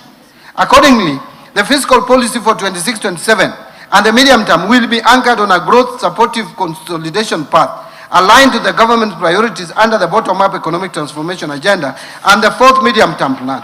The policy will prioritize enhanced domestic revenue mobilization, strengthen expenditure control, and strategic reprioritization of public spending. This approach aims to reinforce public debt sustainability and safeguard essential public service. Now let me turn to domestic revenue mobilization. Mr. Speaker, every shilling of development begins with every shilling of revenue collected fairly, efficiently, and transparently. To boost revenues, the government will continue to strengthen implementation of the national tax policy and medium-term revenue strategy, aimed at simplifying tax laws, rationalizing tax expenditures, and creating a fair, predictable, and efficient tax systems. Mr. Speaker, the Kenya Revenue Authority has intensified reforms to modernize tax administration, enhance compliance, and improve service delivery through technology and innovation. Notable progress has been made in expanding the electronic tax invoice management system, with over 655,000 taxpayers now onboarded, significantly enhancing transaction visibility and strengthening VAT compliance. Integration between iTax and customs systems has improved end-to-end taxpayer visibility, while the rollout of the electronic rental income tax system has simplified. I want to repeat that. While the rollout of the electronic rental income tax system has simplified compliance with the rental sector. So we have already implemented the system that I think some people are still dreaming about out there. Mr. Speaker, the Kenya Revenue Authority has also strengthened enforcement through data-driven compliance strategies, artificial intelligence, and non-intrusive cargo scanning technologies, enhancing the detection of illicit trade and reducing revenue leakages. As a result, the active taxpayer base increased by 82,000 to over 6.6 million taxpayers as at March 2026, from 6.5 million as at March 2025. reflecting a growing voluntary compliance and improved taxpayer engagement. And I want to thank Kenyans for this. Mr. Speaker, service delivery and trade facilitation have equally improved through initiatives such as Huduma Popote and enhanced customs systems, which have reduced cargo clearance times and improved operational efficiency. Mr. Speaker, in the financial year 26-27, Kenya Revenue Authority will intensify reforms to strengthen revenue mobilization, modernize tax administration, and improve taxpayer experience through the following measures. Number one, roll out integrated digital tax administration and revenue monitoring systems, including the domestic tax administration system, expanded electronic invoicing, virtual electronic tax registers, enhanced point of sale integration, and the e-customs mobile application to improve efficiency, compliance, and real-time visibility of transactions. Number two, implement device identification and registration and strengthen exchange of information frameworks to combat tax evasion, illicit trade, and cross-border revenue leakages. Number three, simplifies taxpayer processes through pre-populated returns, streamlined digital payment solutions, and expanded digital service delivery platforms to reduce the cost and burden of compliance. And number four, expand taxpayer outreach and support through initiatives such as Ushuru GPT, Omni-channel customer engagement system, Huduma Popote, and Ushuru Mashinani to enhance accessibility and responsiveness. Number five, strengthen enforcement, compliance, and revenue assurance through advanced data analytics, artificial intelligence, and integrated investigation and case management system. And number six, invest in core ICT infrastructure, integrated enterprise platform, and cybersecurity system to safeguard the integrity, resilience, and efficiency of revenue administration.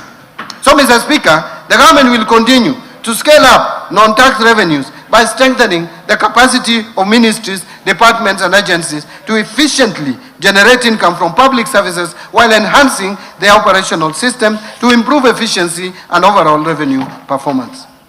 Now, I want to speak to improving efficiency of the public expenditure. Mr. Speaker, raising revenue is only half the equation. Ensuring that every shilling delivers maximum value is equally important. And in order to improve the efficiency and value for money of public expenditure, the government is implementing targeted reforms to strengthen expenditure controls, enhance transparency, and improve public sector efficiency. These reforms include the full rollout of e-government procurement, completion of key treasury single account reforms, and transition to accrual-based accounting to strengthen cash management, fiscal oversight, and financial reporting. The government will also deepen public financial management reforms through the entrenchment of zero-based budgeting, digitization and automation of pension and payroll administration, and strengthen human resource management system to enhance efficiency, accountability, and service delivery across the public sector. Further, the government will optimize the management of public assets and liabilities, accelerate state corporation reforms and targeted privatization, and scale up the use of public-private partnerships to provide private sector or private capital, improve efficiency, and support delivery of commercially viable projects. Mr. Speaker, allow me now to expound on some of the expenditure reforms that we are implementing. One, migration to accrual accounting. Mr. Speaker, effective public finance management begins with what we own, what we owe, and how public resources are being utilized. To improve cash management, the government is implementing one of the most significant financial management reforms in Kenya's history. The transition from cash basis to accrual basis of accounting under the International Public Sector Accounting Standards. Following cabinet approval of the transition roadmap in March 2024, implementation commenced in financial year 2024-25 through a structured 3-year phased approach led by the National Treasury. Mr. Speaker, this reform fundamentally changes how government accounts for public resources. For the first time, Kenya's financial statements will present a complete and accurate picture of the country's financial position, capturing not just cash flows, but all public sector assets, liabilities, revenues, and expenditures. Public debt obligations, infrastructure assets, inventories, receivables, and payables will all be recognized and reported transparently, giving Parliament, citizens, and investors a true account of the nation's financial health. Mr. Speaker, implementation is progressing as scheduled across 3 phases. The first phase addressed financial assets and liabilities. The current phase incorporates inventories and prepayments. The final phase will bring in all remaining assets and liabilities, culminating in full consolidation of public sector entities, that is, consolidation of financial statements. To support this transition, the government is upgrading IFMIS and related systems, strengthening public sector asset management framework, undertaking asset identification and evaluation exercises across ministries, departments and agencies, counties and other public entities, and building capacity among public officers to sustain the reform beyond its implementation period. Mr. Speaker, this reform is not just about accounting standards. It is about accountability. It's about ensuring that those entrusted with public resources can be held to a higher standard of transparency and reinforcing public confidence in the stewardship of national resources. Number two is the Treasury single account. Mr. Speaker, as I had informed this House in last year's budget statement, the government has been implementing the Treasury single account framework to strengthen cash management and improve efficiency of public financial operations. Following the successful rollout of the Treasury single account to all ministries, the government has reduced the cost of overdraft financing from Central Bank of Kenya by 61% in this financial year, translating into substantial savings. I want again to pause there. I saw some people talking about reforming this so that there can be saving. I want to repeat that the government has reduced the cost of overdraft financing from Central Bank of Kenya by 61% in this financial year, translating already into substantial saving. So the work that you intend to do is actually already done. Mr. Speaker, the implemented Treasury single account model directly links invoices to specific batches submitted by ministries, departments, among other enhanced features. These Treasury single account reforms have substantially improved the efficiency of government exchequer operations, delivered transparency in exchequer and cash management, and ensured that public funds are released only against verified and approved obligations, thus laying the foundation for managing pending bills, and there is going to be no more cherry picking of invoices for payments. So, Mr. Speaker, building on this momentum in the financial year 26-27, the government will expand or extend the Treasury single account framework to county governments by completing the automation of county exchequer requisition processes, after which counties will progressively migrate to a Treasury single account architecture mirroring that of the national government. And two, operationalize in collaboration with the CBK a granular data integration system to deliver real-time visibility of the cash and liquidity positions of state corporations and semi-autonomous government agencies. Mr. Speaker, taken together, these reforms represent significant modernization of our public cash management architecture.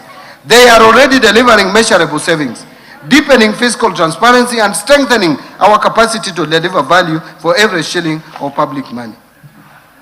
Let me now talk about strengthening the internal audit oversight and fiscal discipline. Mr. Speaker, every shilling entrusted to government must be accounted for and deliver value to the people of Kenya. The recurrence of audit queries and delays in implementing audit recommendations across public institutions continue to expose public resources to fiscal risk and weaken service delivery. And Mr. Speaker, to strengthen accountability, fiscal discipline, and support the government's zero-fault audit initiative, the government will introduce amendments to the Public Finance Management Act and related regulations to strengthen the mandate of the Office of the Internal Auditor General, and enhance oversight across the public sector. I am strengthening the Office of the Internal Audit.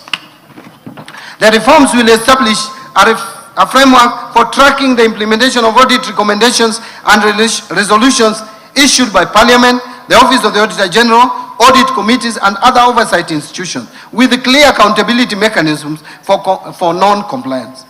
The government will also strengthen internal audit functions across public entities, roll out integrated internal audit management system, and enhance the adoption of enterprise risk management to improve the identification and mitigation of fiscal and operational risk.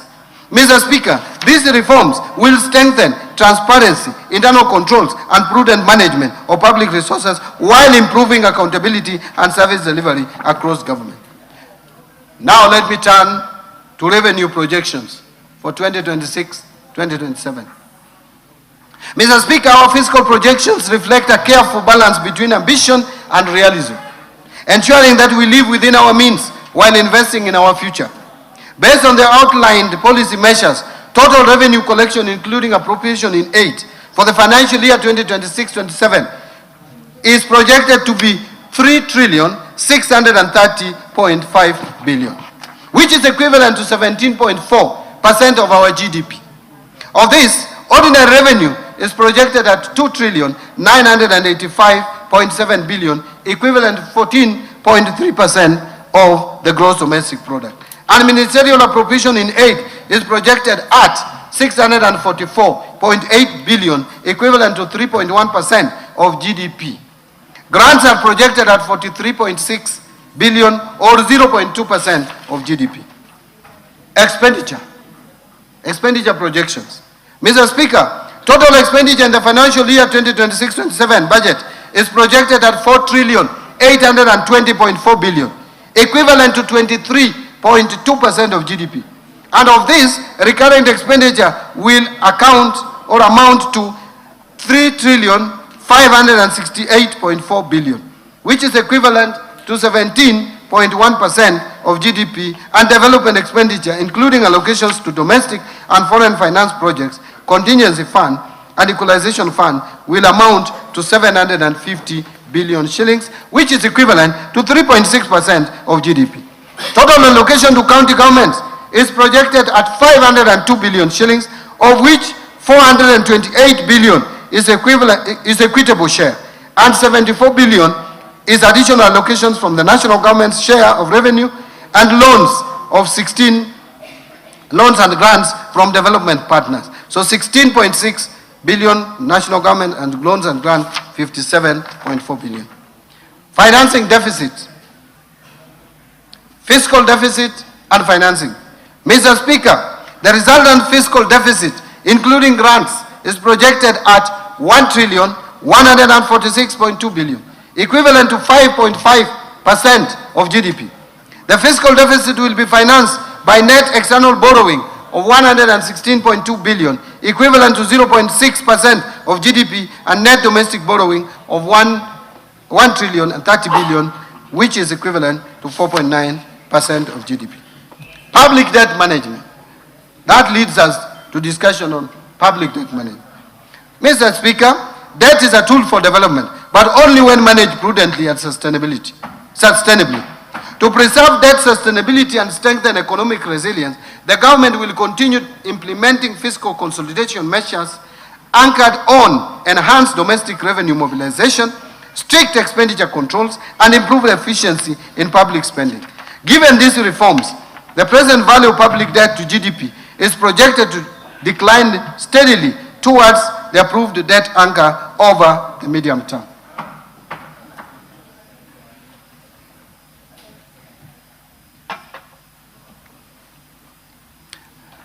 Mr. Speaker, in pursuit of the strategic objective of strengthening debt portfolio diversification, the National Treasury is actively advancing a range of innovative financing instruments. These initiatives are designed to broaden the investor base, optimize the cost risk profile of public debt, and enhance overall resilience in debt management. In this regard, the government is considering thematic and liability management instruments such as debt for food swaps and debt for development swaps. These instruments provide an opportunity to convert external debt obligations into targeted investments that directly support national priorities, including food security, sustainable development, and social infrastructure, while simultaneously easing debt service pressures and reinforcing fiscal sustainability. Mr. Speaker, further to this, the government is also evaluating opportunities to access new and diversified international capital markets. This includes the potential issuance of samurai bonds in the Japanese market, and a lot of progress has been made in this area, and panda bonds in the Chinese domestic market. By tapping into these markets, the government stands to benefit from deep and diversified pools of capital, secure potentially competitive financing terms, and promote currency diversification within the debt portfolio, thereby reducing reliance on traditional funding sources. Mr. Speaker, complementing these efforts and in recognition of the growing global demand for ethical and faith-based financing, the government is considering the introduction of sukuk instruments. These Sharia-compliant securities, which are structured on asset-backed or asset-based principles, will enable the government to access liquidity from Islamic finance markets. This will not only expand the investor base to include investors with Sharia compliance mandates, but also promote financial inclusion and contribute to the deepening of domestic and international capital markets.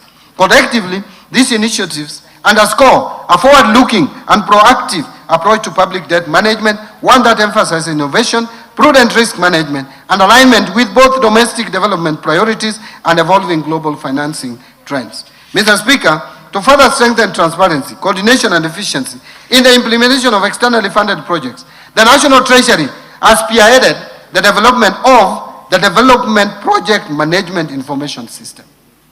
This innovative digital platform will serve as a centralized repository for real-time tracking of project implementation, monitoring of disbursement, and alignment of outcomes with national development priorities. By enhancing project oversight and accountability, this system represents a significant step towards ensuring that externally mobilized resources are utilized effectively and that every shilling delivers value for money and tangible impact for our citizens. Let me now talk about public-private partnership framework. Mr. Speaker, the scale of Kenya's development ambitions demands that we leverage not only public resources but also the capital, innovation, and expertise of the private sector. Public-private partnerships have therefore become a central pillar of our development financing strategy. Beyond mobilizing additional resources, public-private partnerships enable the government to harness private sector innovation, technical expertise, operational efficiency, and risk-sharing arrangements that enhance project delivery while preserving fiscal sustainability. Mr. Speaker, the government continues to strengthen public-private partnerships program as a key instrument for delivering strategic investments under the bottom-up economic transformation agenda. In this financial year, we have so far mobilized approximately 96 billion private capital investment in PPPs. This being the CRBC/NSSF investment for the Trilioni Gilgil, which is A8, and Nairobi Maimahiu Naivasha A8 South, sections of the Nairobi Nakuru Mau Summit Highway. Building on this momentum, the government targets to mobilize at least 70 billion through PPP investments in the financial year 26-27 across the energy, transport, water, housing, health, and digital infrastructure sectors. Mr. Speaker, other priority projects besides the Nairobi Nakuru Mau Summit project include the Nairobi Mombasa Expressway and the Mau Summit Eldoret Malaba Highway, which will strengthen regional connectivity and facilitate trade along the northern corridor. Mr. Speaker, in ports and logistics, the government is leveraging private sector capital and expertise for the development of container terminals, cargo berths, inland container depots, and special economic zones in Mombasa, Lamu, Nairobi, and Naivasha, strengthening Kenya's position as the region's leading trade and logistics hub. Mr. Speaker, in the energy sector, priority investment include the High Grand Falls hydropower project, expected to generate 700 megawatts, and the Karora hydropower project, expected to generate an additional 90 megawatts. Together, these projects will add approximately 790 megawatts of clean and reliable power to support industrialization, digital transformation, and emerging technologies. These investments will be complemented by strategic transmission infrastructure projects to strengthen and expand the national grid. Mr. Speaker, in the water sector, the government is advancing key dam projects, including Radat Dam, Barsalinga Dam, Lowat Dam, and Soin Koru Dam, which will enhance water security, irrigation, food production, and climate resilience in some of the country's most water-stressed regions. Mr. Speaker, in the ICT sector, the Kenya National Data Center, PPP, and the Konza Data Center project will strengthen Kenya's digital infrastructure, support data sovereignty, and position the country as a leading digital and innovation hub in the East African region. Mr. Speaker, together these projects represent investment valued at over $10 billion and will support economic growth, improve service delivery, create jobs, and strengthen Kenya's productive capacity. Mr. Speaker, to accelerate project origination and preparation, the National Treasury has established a framework for rapid results initiative bringing together ministries, departments, and agencies to identify, develop, and fast-track investment opportunities in priority beta sectors. Mr. Speaker, the National Treasury is also at the tail end of finalizing all the required PPP regulations and guidelines to fully operationalize the PPP Act. This is in addition to the recently issued circular on mandatory disclosure requirements for all privately initiated proposals. These circulars aim to enhance uniformity, transparency, accountability, and build public trust by enabling timely disclosures, integrity, and standard reporting. Mr. Speaker, as we expand the PPP program, we remain committed to increasing the participation of Kenyan enterprises, investors, and financial institutions to promote local ownership, domestic value creation, and reduce foreign exchange risk. In this regard, the National Infrastructure Fund will play a key role in mobilizing long-term domestic capital and supporting local participation in infrastructure financing. Mr. Speaker, our pension funds, insurance companies, SACCOs, and retail investors will increasingly have opportunity to participate in strategic national investments, ensuring that the benefits and returns generated by these projects accrue to Kenyan citizens while supporting long-term economic transformation. And Mr. Speaker, by mobilizing domestic savings and channeling them into productive investment, we are creating a model of growth that is owned, financed, and sustained by Kenyans. Kenya is not just open for business. Kenya is investing in itself. Now let me turn to resource allocations. Mr. Speaker, over the past 3 years, we have laid a firm foundation for inclusive growth. For financial year 2026-2027, the financial year 2026-2027 builds on those gains and advances the bottom-up economic transformation agenda. The administration's core economic strategy aligned with the fourth medium-term plan of Vision 2030. Better focuses public resources on unlocking productivity and increasing incomes at the base of the economy through deliberate, value chain-driven allocations. And with limited fiscal space, this budget prioritizes interventions that deliver the greatest impact in job creation, higher household incomes, and broader economic participation. Agricultural transformation and inclusive growth as the first pillar. Mr. Speaker, agriculture remains central to better and Kenya's long-term prosperity. It supports more than 2/3 of Kenyan households and generates significant employment multiplier effects, especially among groups historically excluded from modern economic opportunities. Strengthening agriculture is therefore essential food and nutrition security, enhancing resilience, and promoting a shared prosperity. Mr. Speaker, to accelerate agriculture transformation, I propose, and bearing in mind that agriculture is largely devolved, but I propose a targeted allocation of 64 billion across priority programs that boost productivity, value addition, and resilience. Key investments include 18 billion for fertilizer subsidy program, 2 billion for seed subsidy program, 1 billion for coffee seedlings program to lower input costs for smallholders, 4.7 billion for the National Agricultural Value Chain Development Project to advance processing and market linkages. Further, I propose 5.4 billion for the Food System Resilience Project and 1.6 billion for the Resilience for Food and Nutrition Security Program to enhance adaptive livelihoods, diversify income sources, and reduce vulnerability to climate shocks. Mr. Speaker, recognizing the economic potential of pastoral and livestock systems, I propose 3.3 billion for de-risking, inclusion, and value enhancement of pastoral economies program, 1.3 billion for Kenya Livestock Commercialization Program, and 400 million for the Livestock Value Chain Support Project. These allocations will foster greater market access, commercialization, animal health services, and resilience among pastoral communities. Mr. Speaker, the blue economy offers meaningful opportunity for coastal and lakeside communities. To support the growth of the blue economy, I propose 8.2 billion for the blue economy and fisheries subsector, which includes 2.1 billion for aquaculture business development project, 1.8 billion for the Kenya Marine Fisheries and Socio-Economic Development Project, and 578 million for Kabonyo Fisheries and Aquaculture Training Center. These investments will expand sustainable aquaculture, uplift fisher folks' incomes and create jobs in value addition and logistics. Mr. Speaker, addressing historical land inequalities remains a priority for this government.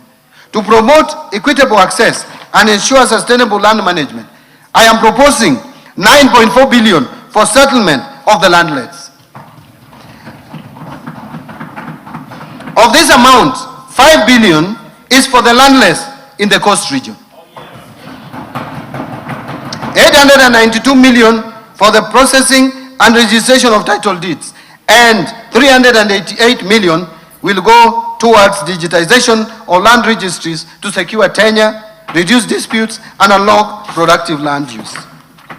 Now let me turn to the second pillar, that is transforming the micro, small, and medium enterprises economy. Mr. Speaker, MSMEs are the backbone of our economy. They account for 98% of businesses, provide approximately 14.9 million jobs, and contribute about 40% to our GDP. They span informal home-based enterprises, artisans, mechanics, tailors, carpenters, fabricators, and medium-sized firms. Nurturing this sector is essential for broad-based job creation and inclusive growth. Mr. Speaker, lack of affordable credit remains a major constraint for MSMEs and households at the bottom of the pyramid. To address this, I propose 550 million for the Center for Entrepreneurship Project to strengthen incubation, skills, and business development services, and 1.1 billion for Rural Kenya Financial Inclusion Facility to expand credit access and financial services to underserved communities. Housing and settlement as the third pillar. Mr. Speaker, decent housing underpins social stability and economic productivity. Our affordable housing program not only provides safe and affordable homes to Kenyans, but also generates jobs directly in construction and indirectly across building materials and services sector. To sustain this momentum, I propose 143.7 billion for the housing sector, urban development, and public works subsectors. This package will include 18.6 billion under the Kenya Urban Program, 50.6 billion for construction of affordable housing units, 20.9 billion for social housing units, and 20.2 billion for the institutional housing, and 18.2 billion for critical social and physical infrastructure. Further, support will include 2.7 billion for the Kenya Informal Settlement Improvement Project Phase 2, and 535 million targeted to support construction of county headquarters. These investments will improve living conditions, provision of services, and local governance capacity. Mr. Speaker, to protect livelihoods or lives and property through compliance with building codes and standards, I propose 2.4 billion for the regulation and development of the construction industry, thus reinforcing safety, quality, and accountability across the sector. Allow me now to turn to the other pillar, that is universal health coverage. Mr. Speaker, universal health coverage, UHC, is central to Better's social contract. Equitable access to quality health services is essential for human capital, productivity, and poverty reduction. Towards this end, I have proposed 177.2 billion to the health sector to advance UHC and strengthen essential services. Key allocations include 8.6 billion salaries for UHC staff, 19.1 billion for primary healthcare fund to finance frontline services. Mr. Speaker, to reduce the burden of communicable diseases and advance immunization, I am proposing 18.5 billion for the Global Fund and 6.4 billion for vaccines and immunization program. This investment will protect children and communities and reduce health-related economic shocks. Mr. Speaker, tackling cancer and other chronic illnesses requires focused investment. I propose 3 billion to the Emergencies, Chronic and Critical Illness Fund, 1 billion for construction of a cancer center at Kisii Level 5 Hospital, 300 million to strengthen cancer management in Kenyatta National Hospital, and 150 million for the expansion of comprehensive cancer center at Kenyatta University Teaching Referral and Research Hospital. These measures will expand diagnostic and treatment capacity across the region, given that we are leading as a leading hub in terms of health in this region. Mr. Speaker, to improve tertiary healthcare, I propose 45.3 billion for our referral hospitals.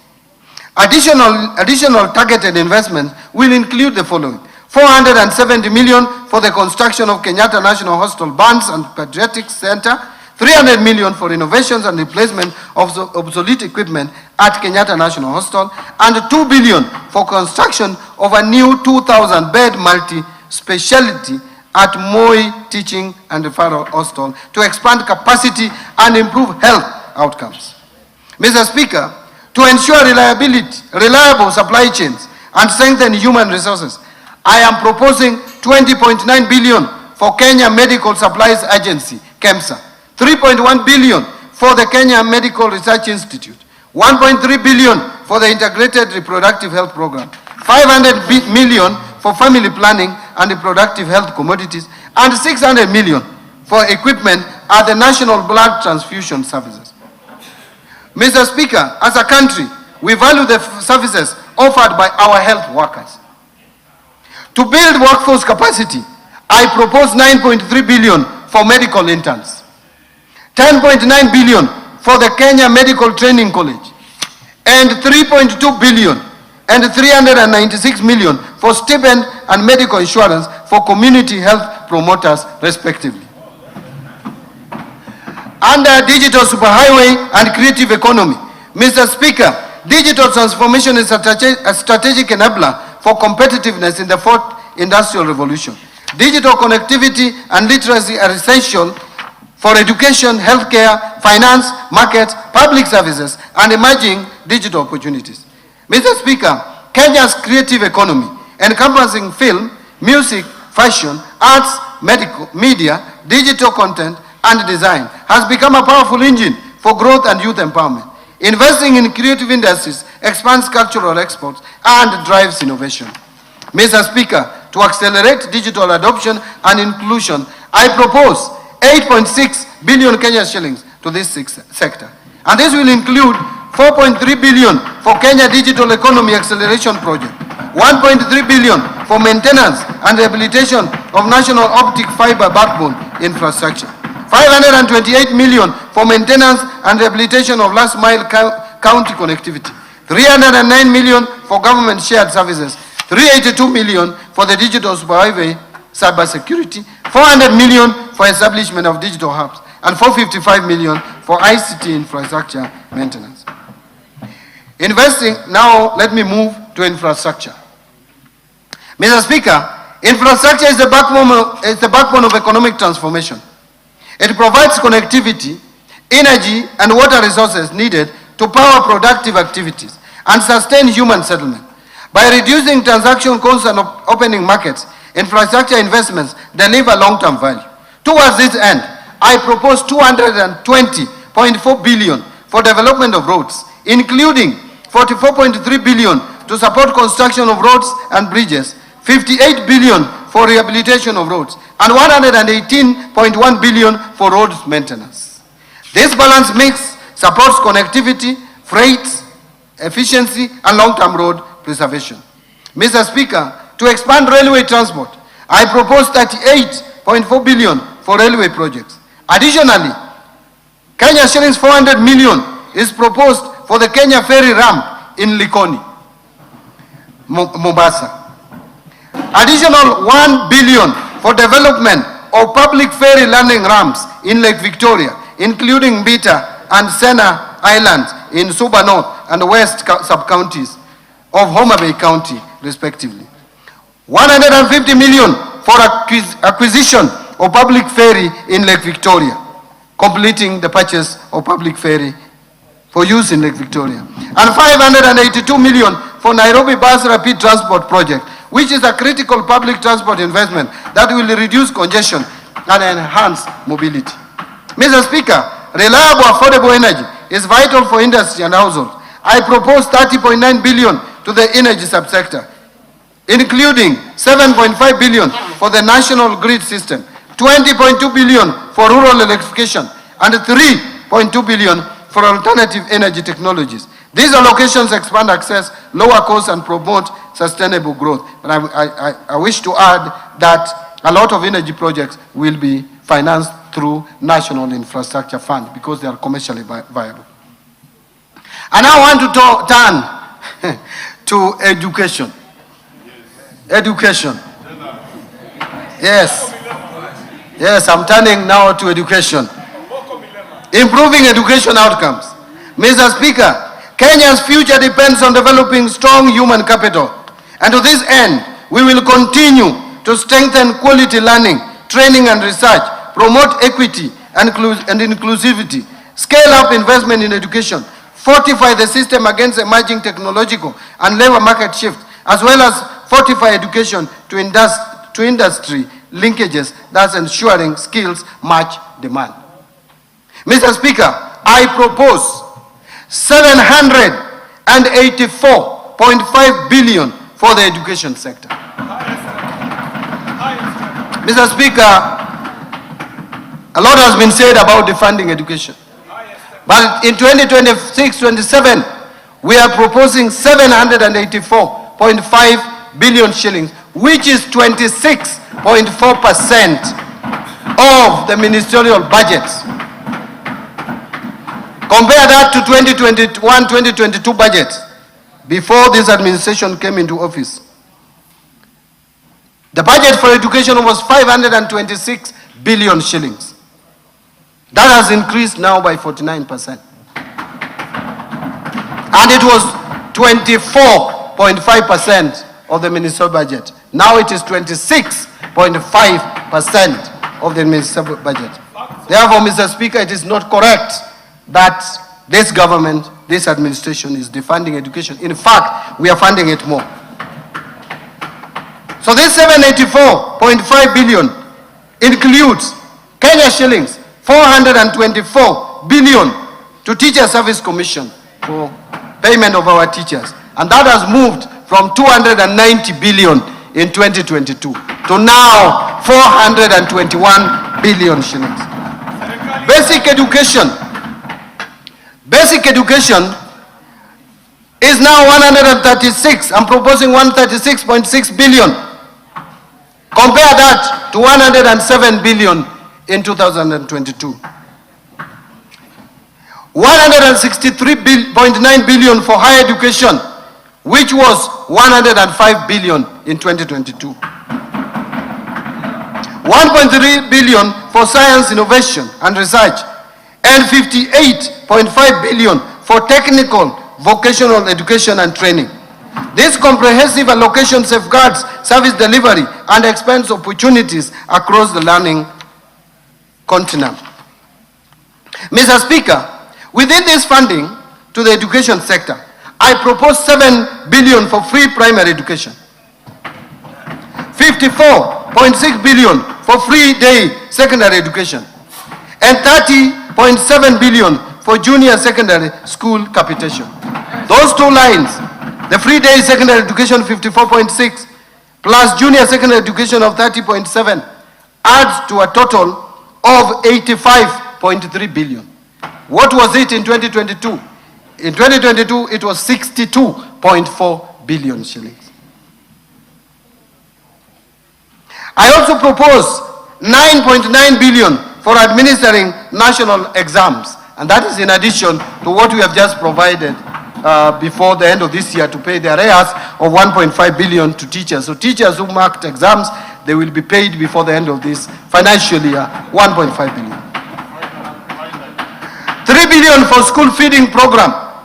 Again, this school feeding program in 2022 had 2.2 billion. Now it is 3 billion.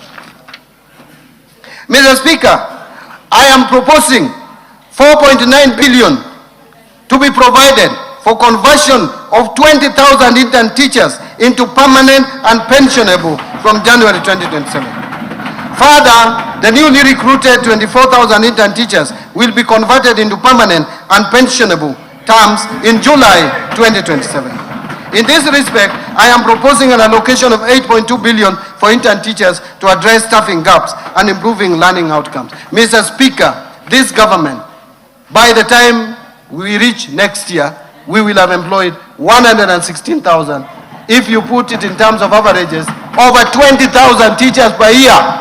There is no any other government that has ever employed more than 10,000 teachers per year. This government is employing on average 20,000 teachers per year. Mr. Speaker, to improve learning environment and skills training, I am proposing 4.1 billion for primary and secondary school infrastructure and 2.1 billion for construction and equipping of TVET centers, 7.1 billion for the Kenya Primary Education Equity and Learning Program, and 4.7 billion for Kenya Secondary Education Quality Improvement Project. Mr. Speaker, further investments in this sector include the following: 56.3 billion for Higher Education Loans Board for provisional loans to university and TVET students. And how much was it in 2022? 15.39. It has moved from 15.39 to 56.3 billion in this financial year. There is additional 30.9 billion for university scholarships.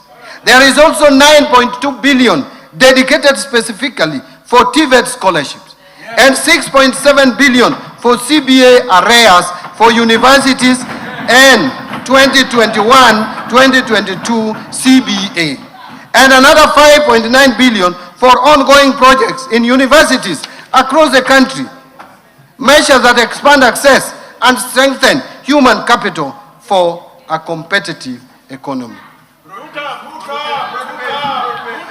Mr. Speaker, let me talk now or speak to supporting manufacturing for job creation. Mr. Speaker, manufacturing is a linchpin for structural transformation. We will therefore continue to strengthen local value chains, deepen backward and forward linkages, and enhance competitiveness in domestic and export markets. Mr. Speaker, to continue promoting local industries, I propose 16.7 billion to support manufacturing initiatives across implementing agencies. This includes 2.6 billion for equipping county integrated agro-industrial parks, the ones that have been completed. 5.4 billion for supporting access to finance and enterprise recovery projects. 602 million for development of a three-river textile.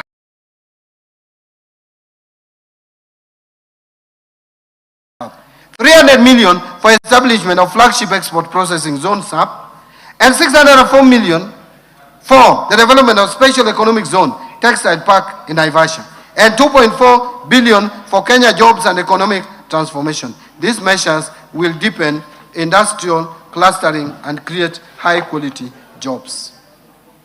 Mr. Speaker, I further propose 500 million for coffee cherry revolving fund, 2 billion for coffee debt waivers, and 2.7 billion for sugar sector reforms in order to stabilize key agricultural industrial value chains and protect livelihoods. Mr. Speaker, to prepare our youth for industry needs, I propose Kenya shillings 500 million for construction of industrial research laboratories that will foster innovation, internship, and industry academia collaboration. Now, improving security, which is of concern to all of us. Mr. Speaker, a safe and stable environment is indispensable for investment, trade, and economic growth. I therefore propose 252.1 billion for defense, 144.7 billion for the National Police Service, 64 billion for the National Intelligence Service, 63.9 billion for internal security and the national administration, and 42.6 billion for prison services. And these allocations strengthen national security and uphold the rule of law.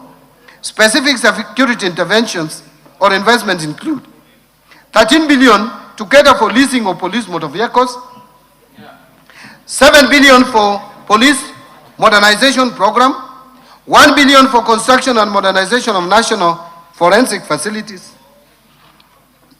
I have also proposed 3.9 billion for stipend to village elders for the first time, something that has been talked about for years, to enhance local administrative capacities, to appreciate Thank you very much. Mr. Speaker, let me repeat. I have also proposed 3.9 billion for stipend to village elders to enhance local administrative capacities and to appreciate and recognize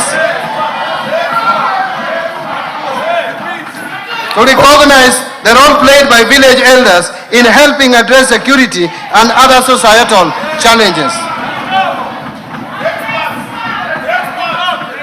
Mr. Speaker, allow me now to turn to protecting the vulnerable groups in our society. Mr. Speaker, social safety nets remain central to BETA's objective of poverty reduction and inclusive growth. Strengthen safety nets, protect livelihoods, create pathways out of poverty, and enable economically excluded households to participate in productive activities. In this regard, Mr. Speaker,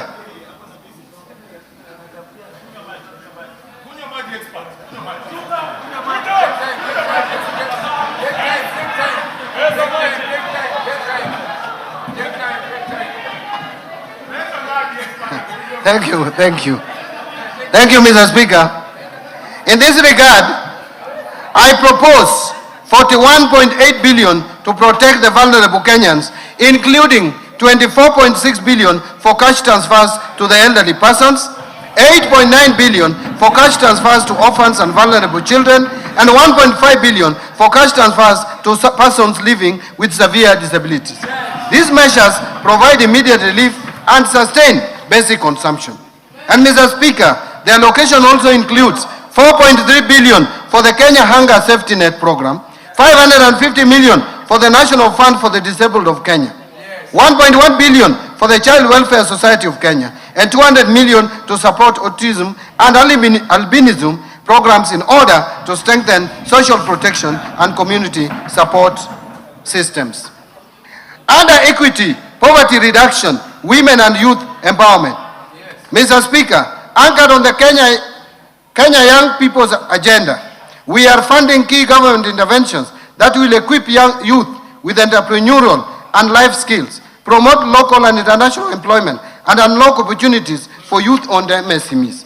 Mr. Speaker, the government will also fund initiatives that advance gender equality by promoting meaningful inclusion of women in decision-making, enhancing their economic empowerment, and intensifying efforts to eliminate gender-based violence and harmful practices such as female genital mutilation. Mr. Speaker, to empower youth, women and constituencies across the country, I propose 110.2 billion for targeted initiatives. This includes 12.5 billion for the National Youth Service, 4.9 billion to National Youth Opportunity Towards Advancement, that is NYOTA project, 1.6 billion for Youth Employment Support Program, and 1 billion for film development services. This investment will spur skills development, civic engagement, and growth in creative industry. Mr. Speaker, to support women and girls, I propose 402 million for the Women Enterprise Fund and 4.9 billion for the National Government Affirmative Action Fund to enhance their inclusion, dignity, and economic participation. Mr. Speaker, to promote regional equity and strengthen local development, I propose 61.8 billion for the National Government Constituency Development Fund, 10.3 billion for the Equalization Fund to finance programs in marginalized areas, and 10.5 billion for the Kenya Devolution Support Program number 2. In stimulating tourism growth, sports, culture, recreation, and arts. Mr. Speaker, sports and arts are vital for national identity, youth empowerment, and economic diversification. We will therefore promote sports at all levels, enforce international anti-doping standards, and commercial and indigenous knowledge to create livelihood opportunities. To harness national talent and promote Kenya as a regional cultural hub, I propose 45.6 billion for sports, culture, recreation, and tourism, including 25.2 billion for sports, arts and social development fund, 14.3 billion for the tourism fund, and these allocations will stimulate jobs, community development, and foreign exchange earnings. Under environment protection or environmental protection, water and natural resources, Mr. Speaker, environmental conservation, climate resilience, forest reforestation, biodiversity protection, and land restoration are central to sustainable development. Access to clean water, improved sanitation, and expanded irrigation are equally crucial for health, productivity, and agricultural growth. Towards this end, I propose an allocation of 124.8 billion for the cluster.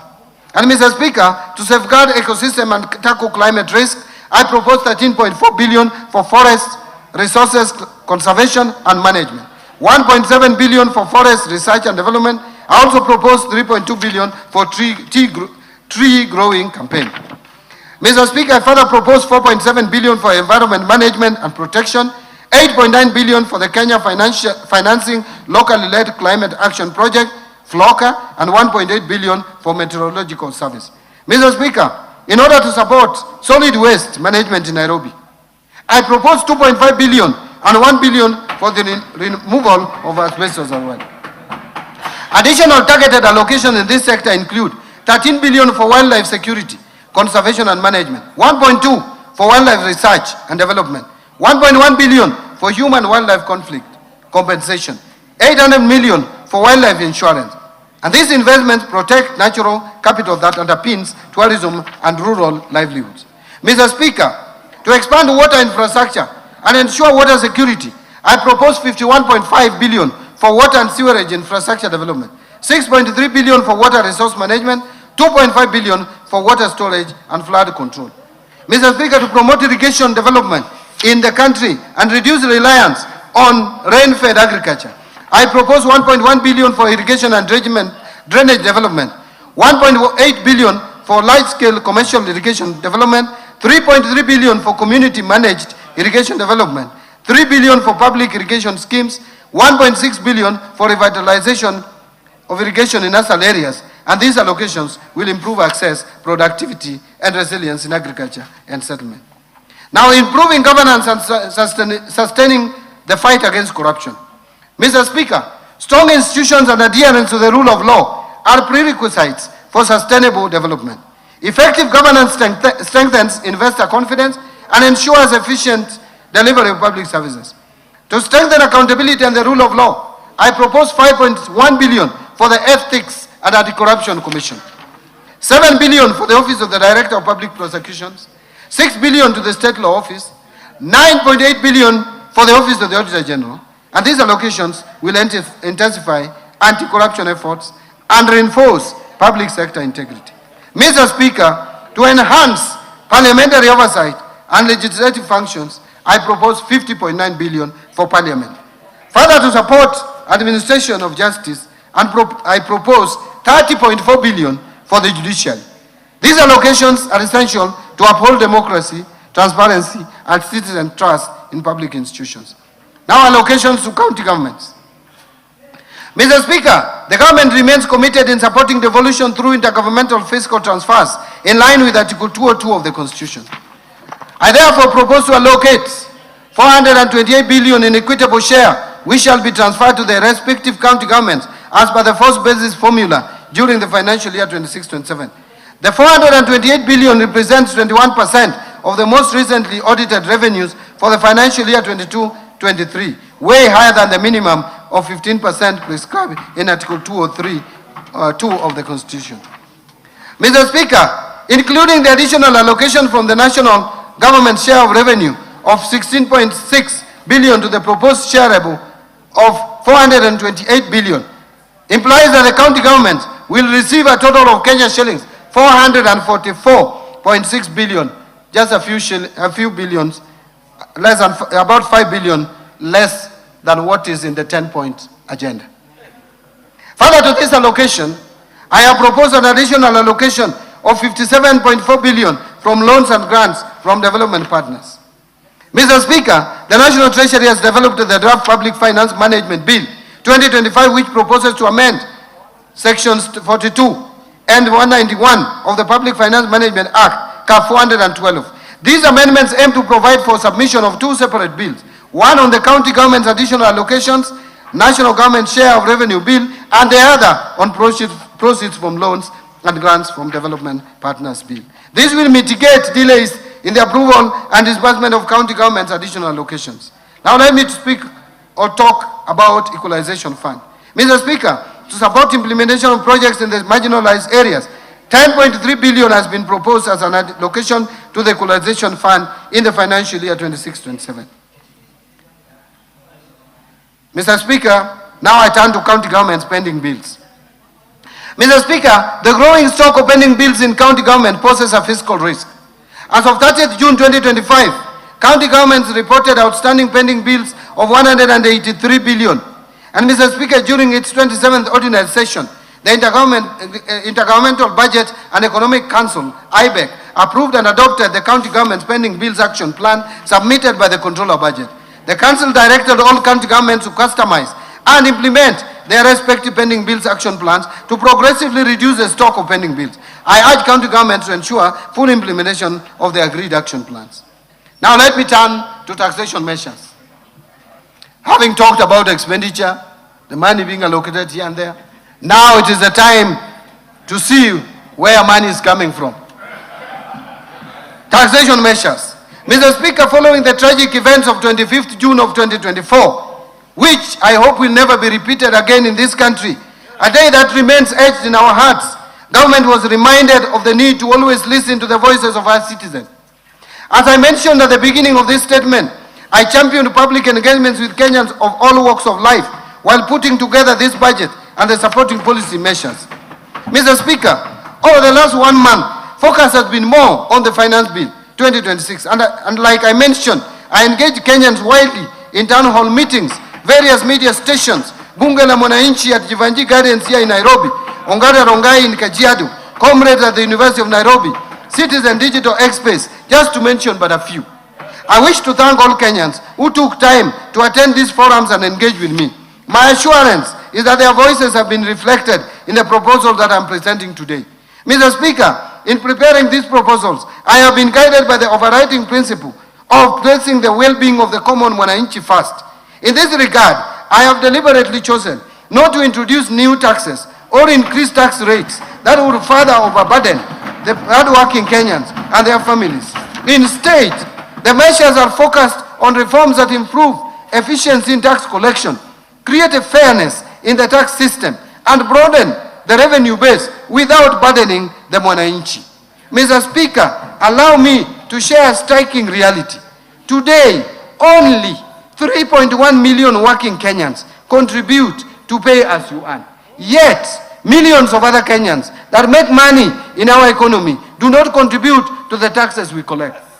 Many of these people have been filing nil returns year after year. The burden of developing this country has therefore been on a few of us. And Mr. Speaker, that this must change. We shall continue to broaden our tax base, a process that will help us lower tax rates to ease burden on the few that are tax compliant. Mr. Speaker, to support financing of the 2026-27 budget, I will today present highlights of two sets of proposals.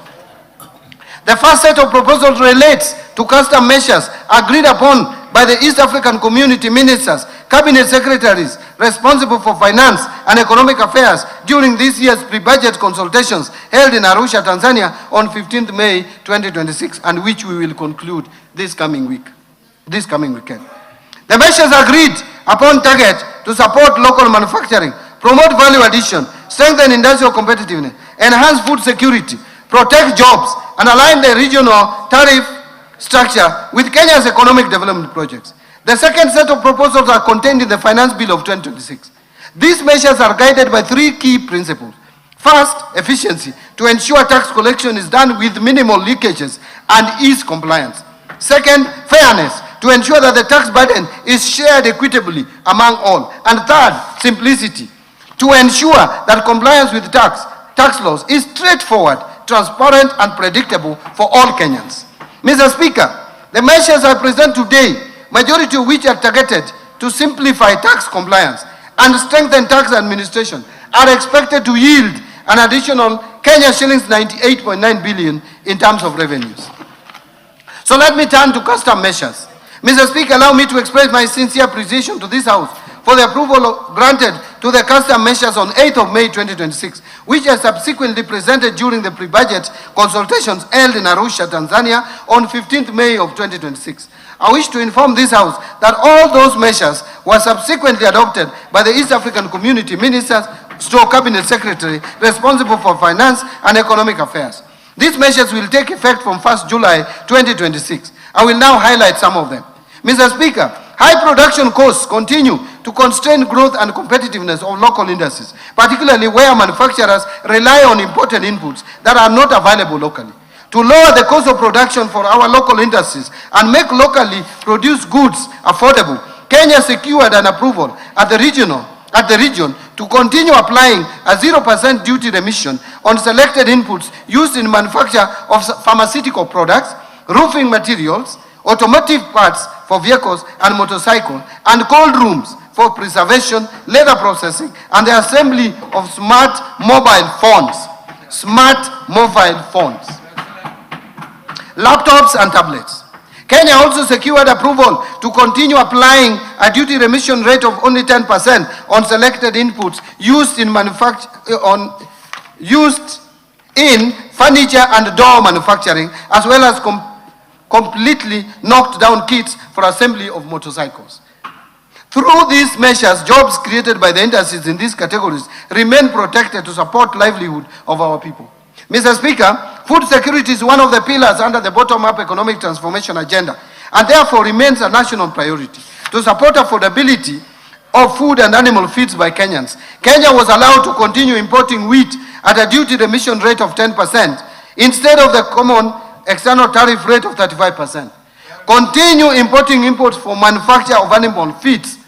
I want to repeat. Continue importing inputs for manufacture of animal feeds duty-free under the East African Community Duty Remission Scheme, and apply a 0% import duty on dates consumed by our Muslim brothers and sisters during the period of Ramadan in 2027. Kenya also secured approval to continue applying an import duty of 35% or $200 per metric ton, whichever is higher, on imported rice instead of the common external tariff rate of 75% or $345 per metric ton.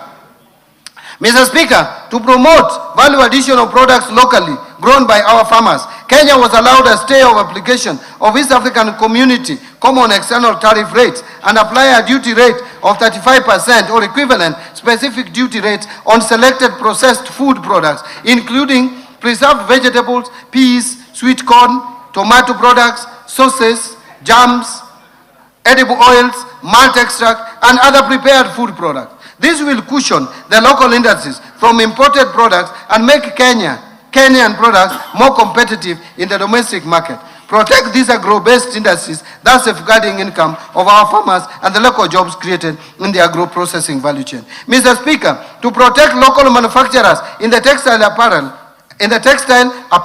leather, and footwear sectors, and the many jobs in these industries, Kenya was granted an extension of a stay of application of EAC common standard tariff and apply higher duty rates ranging between 25% and 35% on imported textiles, apparel, blankets, bed linen, carpets, tarpaulins, leather products, and worn clothing, while maintaining 0% duty remission on selected inputs for leather processing. Mr. Speaker, to strengthen digital connectivity and part of the digital superhighway pillar or better, the local assembly of smart devices remains a key priority. Expanding access to affordable smart telecommunication devices will enable more Kenyans participate in the digital economy and benefit from emerging opportunities in business and innovation. With this in mind, Kenya requested and was granted a 0% duty remission on inputs used in the assembly of smartphones, laptops, and tablets. Additionally, optical fiber cables and recorded software products will be imported at a higher tariff rate of 10% instead of the EAC common external tariff rate of 0%. Mr. Speaker, to lower the cost of construction materials for the delivery of affordable housing as part of better priorities, Kenya was allowed to continue applying 0% duty remission on selected inputs for the manufacture of roofing materials and related industrial products. Further, to protect local industries that manufacture steel products, aluminum products, pipes, electrical equipment, ceramic tiles, and other construction materials, Kenya was also allowed to continue applying stays of application at duty rates ranging from 25% to 35%, together with equivalent specific duty rates where applicable, to discourage under declaration of import values. Mr. Speaker, given the limited fiscal space, Kenya continues to explore alternative financing models, particularly the public-private partnership arrangements in developing infrastructure projects. With this in mind, Kenya was granted a stay of application of the common tariff and apply a 0% import duty on goods, materials, and equipment imported for use in the PPP projects.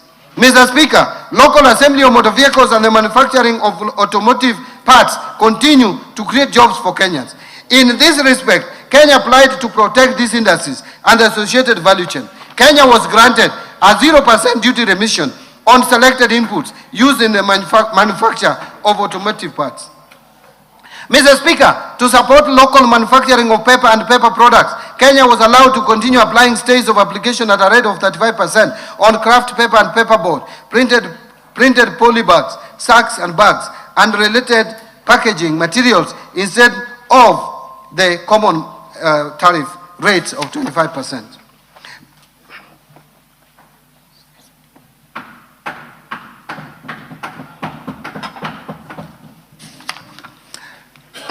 Mr. Speaker, to protect local manufacturers of household and industrial products and the jobs therein, Kenya will continue to the stays of application under the common tariff rates and apply rates ranging from 25 to 35%, together with equivalent specific duty rates where applicable on products including LPG stoves, cookware, aluminum products, steel products, electrical equipment, and related manufactured goods.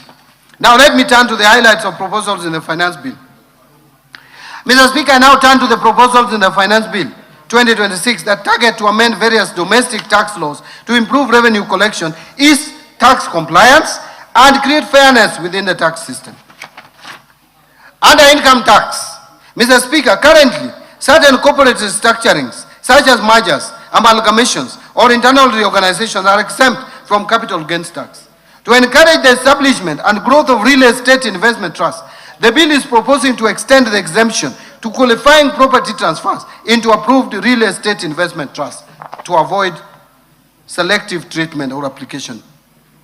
Mr. Speaker, to promote fairness, improve consistency within the tax system, and support investment in the petroleum sector, the bill is proposing to reduce the corporate tax rate applicable to non-resident petroleum contractors to 30% from 37.5%. This will harmonize with the rate that is applicable to other non-resident companies. The bill further clarifies that repatriated income earned by non-resident petroleum contractors will be subject to tax at the rate of 15%, consistent with the treatment applicable to other non-resident persons operating in Kenya. Mr. Speaker, the current framework for taxation of trusts is complex and may create uncertainty in the taxation of trust incomes and distribution. To improve clarity and align the framework with the international best practices, the bill is proposing to introduce a single point taxation system at the trustee level and removes the risk of double taxation for beneficiaries, thereby improving compliance and reducing opportunities for tax avoidance. Mr. Speaker, the bill does not propose to increase monthly income tax. I wish to state that. On the contrary, the bill is proposing a simplified tax framework for non-resident persons who earn monthly rental income in Kenya but do not pay tax on that income. In this case, therefore, non-resident landlords will be required to register and account for tax directly, especially where the property is not managed through a property agent, while preserving the existing withholding tax framework where non-residents are currently complying with their tax obligation. Mr. Speaker, this proposal will not result in higher rent or additional burden on existing tenants that reside in properties owned by non-residents. Mr. Speaker, currently any persons making payments to non-resident ship owners and charterers are required to withhold and remit tax on shipping income. This has affected compliance, particularly where persons producing shipping services are not aware of the withholding obligations. To simplify the administration of the tax and provide greater certainty in its collection, the bill is proposing to place the responsibility for payment of the tax on resident shipping agents and provide a clear timeline for remittance being within 5 days after receipt of payment or before the ship leaves the port of landing, whichever is earlier. Mr. Speaker, currently the deadline for filing tax returns is 30th June of every year for all categories of income, which leaves no room for verification and validation of filed returns before the commencement of another financial year. To provide sufficient time for verification and validation of returns, I propose revisions to the timelines for filing individual income tax returns. Under the proposal, taxpayers with nil returns will be required to file within 1 month after the end of the year of income, because they have nil returns anyway. While taxpayers whose income is fully taxed at source, including persons earning employment income only, will file within 4 months after the end of the year of income. All other taxpayers are required to file their return by 30th of June every year. All businesses will still continue to file their returns by 30th of June every year. So it is not true that we are reducing for everyone, making filing returns complicated. Mr. Speaker, currently gains arising from offshore transfers where the value of the transferred shares is derived from assets located in Kenya are not taxed. To ensure that gains derived from Kenya assets remain taxable in Kenya, irrespective of how the transaction is structured, the bill therefore proposes to amend the Income Tax Act to ensure that all gains from transfer of assets located in Kenya get same tax treatment irrespective of the location of the beneficial owners. Mr. Speaker, when companies make profits, those profits should find their way back to shareholders within a reasonable time. Currently, some companies have been holding back their profits indefinitely, simply to defer paying dividend tax. This is a loophole that needs to be addressed. In order to provide greater certainty in the application of the deemed dividend provision, which is already in law, and discourage indefinite retention of profits solely for purpose of deferring dividend taxation, the bill is proposing to introduce a minimum deemed dividend distribution threshold of 60% of undistributed income. Mr. Speaker, rapid advances in technology have transformed the way businesses make payments, distribute software, and provide services across borders. However, the current Income Tax Act provisions do not clearly address the tax treatment of certain payments arising from software distribution arrangements, payment card schemes, payment processing systems, and related digital platforms. This has created uncertainty and disputes regarding the taxation of interchange fees, merchant service fees, and other payments made for access to this system. The bill therefore proposes amendments to clarify the definition of management of professional fees and royalties in order to provide a clear legal framework for taxation of such payments and reduce opportunities for revenue leakage. Mr. Speaker, gambling activities have grown significantly in recent years, particularly through digital platforms. While these are legitimate activities, winnings from gambling are income, and like any other income, they should be taxed. The bill therefore proposes to introduce withholding tax on winnings, lotteries, and prize competitions. Mr. Speaker, the scrap metal trade is a significant economic activity that supports the livelihood of many Kenyans. To improve traceability of transactions and strengthen compliance for scrap metal trade, the bill proposes to introduce a withholding tax on incomes earned from the sale of scrap metal at a low rate of 1.5% of the gross amount paid. Mr. Speaker, currently payments made by the national carrier to non-resident service providers are exempt from payment of withholding income tax, while similar payments when made to residents are taxed. To promote fairness and ensure consistent tax treatment between resident and non-resident service providers, the bill proposes to remove the exemption from withholding tax on payments made by the national carrier to non-resident service providers. Value-added tax, VAT. Mr. Speaker, I will now turn to the proposed amendments to the value-added tax. Mr. Speaker, dialysis remains a life-sustaining treatment for many Kenyans living with kidney disease. Yet the cost of essential renal treatment equipment continues to place pressure on household and healthcare providers. The bill therefore proposes to exempt dialyzers, which is a critical life-saving component for patients experiencing kidney failure, from VAT to reduce their cost and make renal treatment affordable. Mr. Speaker, the government recognizes the important role that trade in used clothing and footwear, commonly known as mitumba, continues to play in supporting livelihood and affordable access to clothing across the country. To simplify compliance, the bill proposes to charge VAT at the point of importation, while subsequent domestic sales of worn clothing and worn footwear will be exempt from VAT. This means that mitumba traders selling to everyday Kenyans will not be burdened with VAT obligations. Contrary to what is being said out there, we are making mitumba more and more cheap because there will be no multiple VATs. You only pay once at the point of entry. Mr. Speaker, currently passengers arriving at the ports of entry in Kenya are allowed VAT exemption on value of goods not exceeding only $300. This threshold has remained unchanged and has not kept pace with the current realities. The bill therefore is proposing to increase the VAT exempt threshold on value goods for passengers arriving at the ports of entry from $300 to $2,000. Mr. Speaker, the scrap metal sector plays an important role in supporting local manufacturing and recycling activities, but presents significant challenges in administration of input VAT.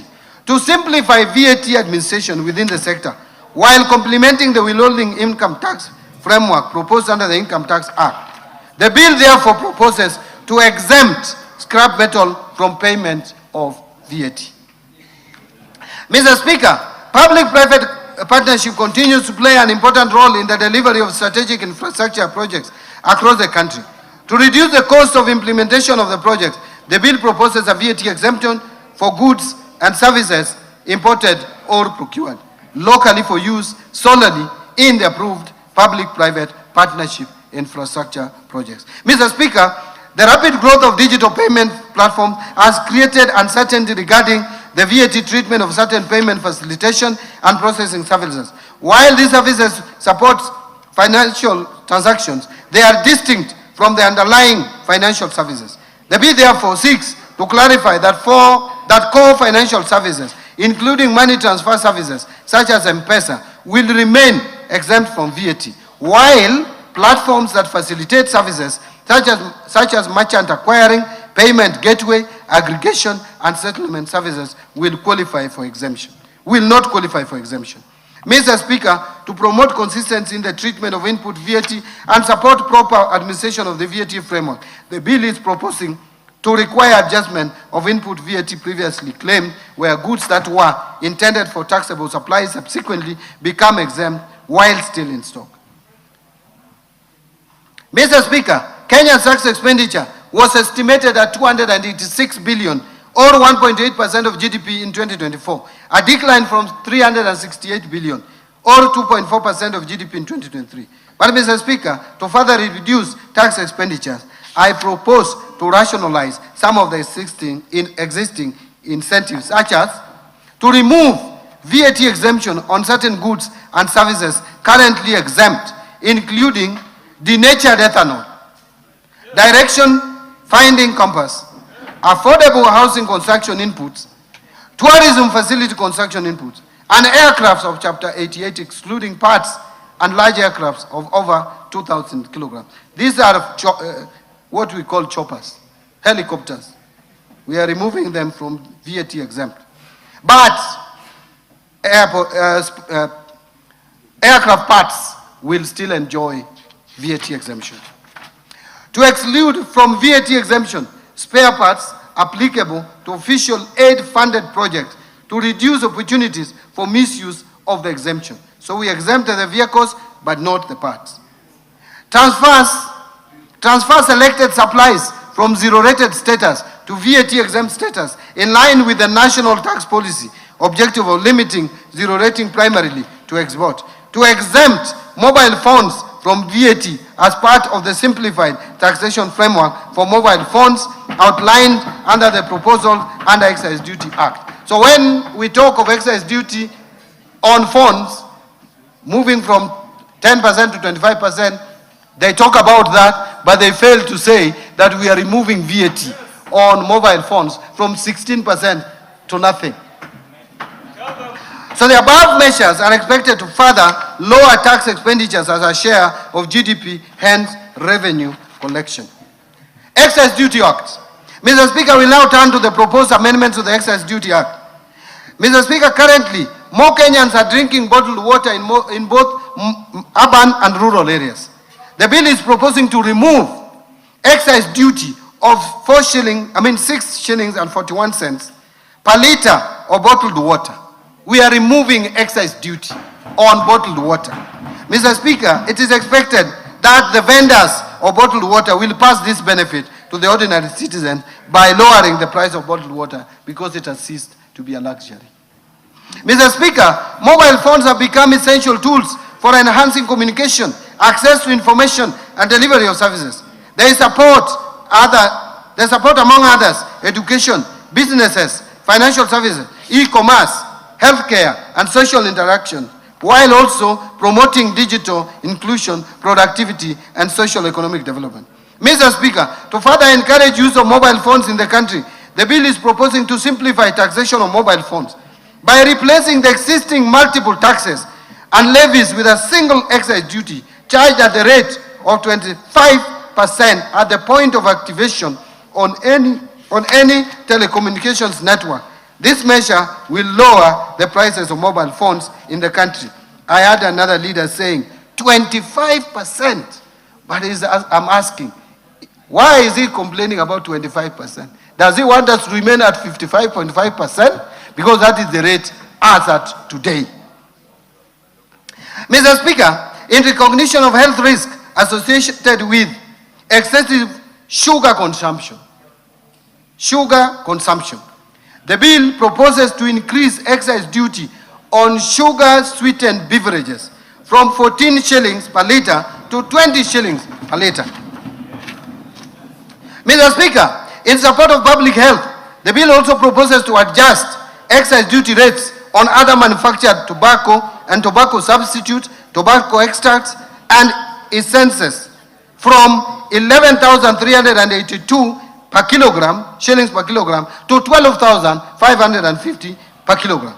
While the excise duty rates applicable to cigars, cherots, cigarillos, I don't consume this, so I have difficulty in reading, containing tobacco or tobacco substitutes, will be adjusted from 16,260 shillings per kilogram to 18,000 shillings per kilogram. I don't know whether Honorable Mboko knows about this more than I do. Mr. Speaker, betting or horse trading is currently exempt from excise duty. In order to create fairness in the taxation of betting and gaming activities, the bill is proposing to remove this exemption. Further, to expand the scope of taxation, the bill proposes to amend the definition of gaming wallets to include land-based betting and gaming activities. Mr. Speaker, to promote fairness and consistency in the taxation of similar products, the bill is proposing to harmonize excise duty treatment within the alcoholic beverages sector by removing the preferential excise duty rate of Kenya shillings 10 per centiliter of pure alcohol for alcoholic beverages manufactured by small independent brewers. Mr. Speaker, in the Finance Act of 2025, excise duty rate for undenatured extra neutral alcohol supplied to licensed manufacturers of spirituous beverages was set at 500 shillings per litre. To support manufacturers in this sector, the bill proposes to reduce the applicable excise duty rate to 80 shillings per litre. And in addition, the bill proposes amendment to clarify that this rate is applicable to both locally purchased and imported undenatured extra neutral alcohol supplied to licensed manufacturers. Mr. Speaker, to address environmental externalities, the bill proposes to introduce excise duty on coal at the rate of 5% of the excisable value. The bill also proposes to extend excise duty on plastic articles for locally manufactured products in order to promote consistency in tax treatment. And Mr. Speaker, the bill further proposes to establish a clear excise duty taxation framework for vintage and collector vehicles. This proposal relates to vehicles whose year of first registration is at least 30 years before the date of purchase and whose value is at least 10 million shillings. Tax procedures.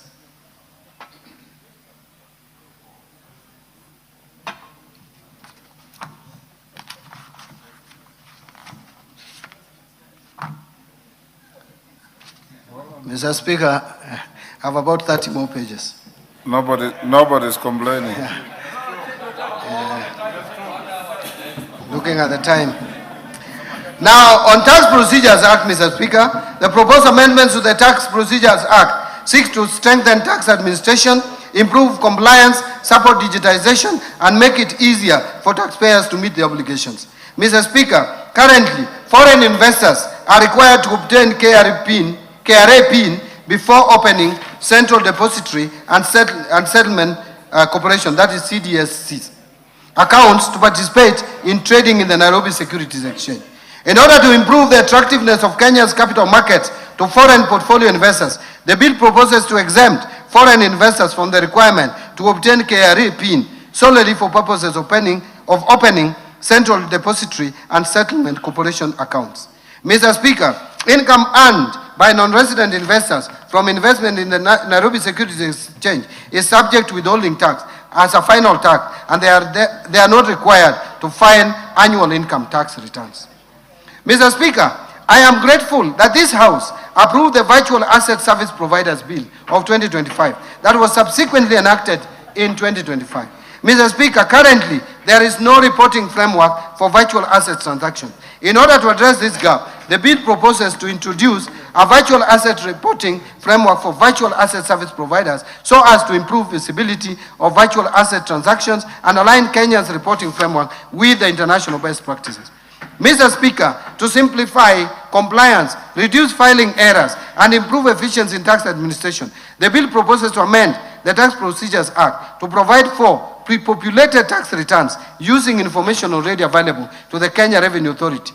And under this amendment, taxpayers still retain the right to review, confirm, or amend the information before submitting their returns. Mr. Speaker, to strengthen the integrity of the tax system and prevent tax arrangements designed primarily to obtain a tax benefit while preserving fairness for compliant taxpayers, the bill is proposing introduction of a general anti-avoidance rule applicable across tax laws.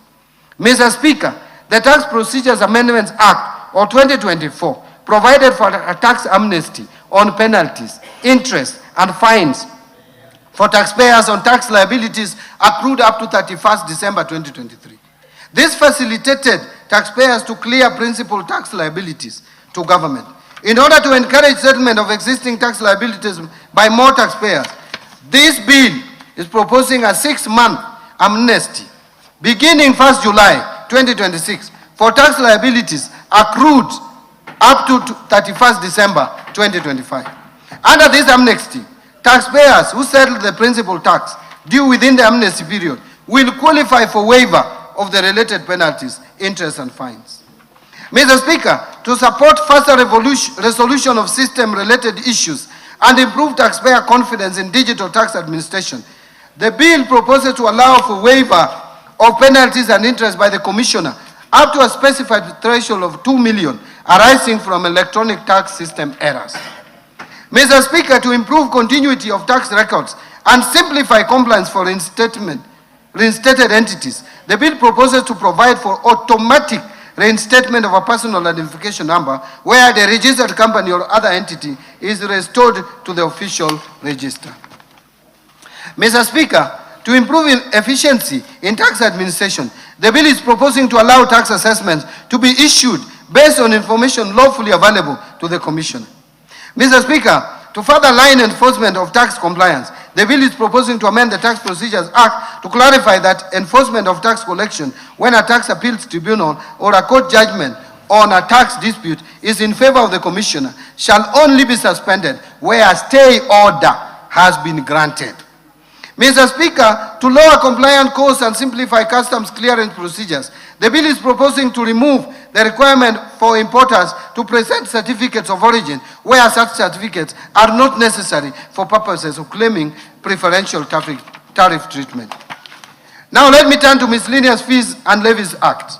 Mr. Speaker, under the Miscellaneous Fees and Levies Act, the bill proposes to rationalize the application of import declaration fee and railway development levy exemption on aircraft by limiting the exemption to aircraft parts and large aircraft used for commercial air transport. This measure is intended to better target the exemption while supporting Kenya's position as a regional hub for aircraft maintenance and aviation services.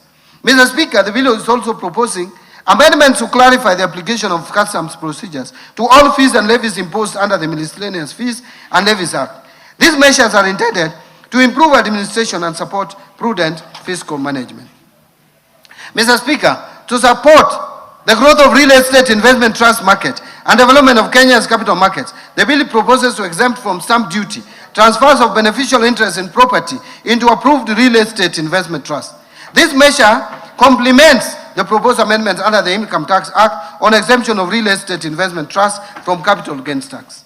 Mr. Speaker, in line with the proposed simplified framework under the Excess Duty Act on mobile phones, the bill is proposing to exempt imported mobile phones from imported declaration fee and railway development levy, another benefit that is not being talked about by naysayers of the bill. Mr. Speaker, to increase resources available for road maintenance while ensuring that existing annuity obligations continue to be met, the bill proposes amendments to the Road Maintenance Levy Act to reduce the allocation to road annuity fund from 3 shillings per litre to 1.5 shillings per litre of fuel. And this reduction of 1 shilling and 50 cents per litre of fuel will be allocated to road maintenance levy funds. Mr. Speaker, let me now conclude. Mr. Speaker, as I conclude, I want to underscore that we have navigated a period of extraordinary challenge, yet the economy has held firm. Kenyans have demonstrated remarkable resilience and patience, and this government has remained steadfast in its commitment to deliver on the promises of the bottom-up economic transformation agenda at the most difficult period in the history of this country. Mr. Speaker, this budget was carefully crafted against a backdrop of limited fiscal space and competing priorities. It reflects prudent choices and disciplined fiscal management while directing resources towards programs and interventions that will have the greatest impact on the lives of ordinary Kenyans while staying firmly on course with our fiscal consolidation plan. Mr. Speaker, the reforms I have outlined today are designed to cushion our citizens, strengthen economic resilience, and lay the foundations for sustainable growth and transformation. They will stimulate job creation, ease the cost of living, and accelerate economic transformation of our people, that our people deserve. Mr. Speaker, this budget is deliberate, decisive, and targeted. It channels scarce resources to where they catalyze the greatest economic and social returns. To smallholder farmers and pastoralists, to MSMEs and youth, to health and education, to infrastructure that connects markets, and to institutions that uphold the rule of law. Every allocation is chosen to multiply employment, protect the vulnerable, advance equity, and unlock private investment.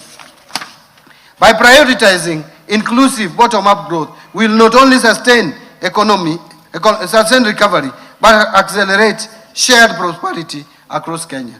This is therefore a budget for mwananchi. This is a budget for the people. I call upon honorable members and all Kenyans to stand behind its implementation as we work together with purpose and resolve towards our shared prosperity.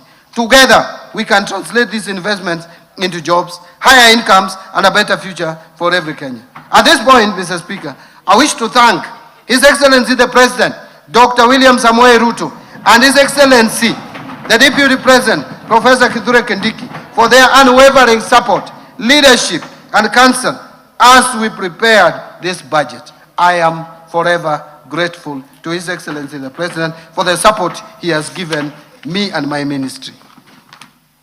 I am also greatly indebted to the Prime Cabinet Secretary, the Attorney General, my fellow Cabinet Secretaries, all the Principal Secretaries, accounting officers, and all personnel across government ministries, departments, and agencies who have diligently contributed to the development of financial year 26-27 budget. Allow me to thank you, Honorable Speaker of the National Assembly, and your counterpart in the Senate, the majority and minority leaders, and the entire House leadership, including the respective clerks, for supporting the approval process of the financial year 26-27 budget. My sincere thanks to honorable chairs and members of both the Budget and Appropriations Committee and the Finance and National Planning Committee and all other departmental committees of this House, as well as the staff of the Parliamentary Budget Office, for their constructive inputs and leadership during the approval process of this budget. I appreciate in a special way Dr. Chris Kipto, the Principal Secretary for the National Treasury, and the staff of the National Treasury who have worked tirelessly hard, long hours, to ensure that this budget and the supporting documents are prepared and supported and submitted within the legal timelines. I also wish to appreciate my two other Principal Secretaries at the National Treasury, namely Dr. Boniface Barasa Makoha, the Principal Secretary for State Department for Economic Planning, and Mr. Cyril Wagunda Odede, the Principal Secretary for State Department of Public Investment and Assets Management, and their respective staff for their support during the preparation and finalization of the budget for financial year 26-27.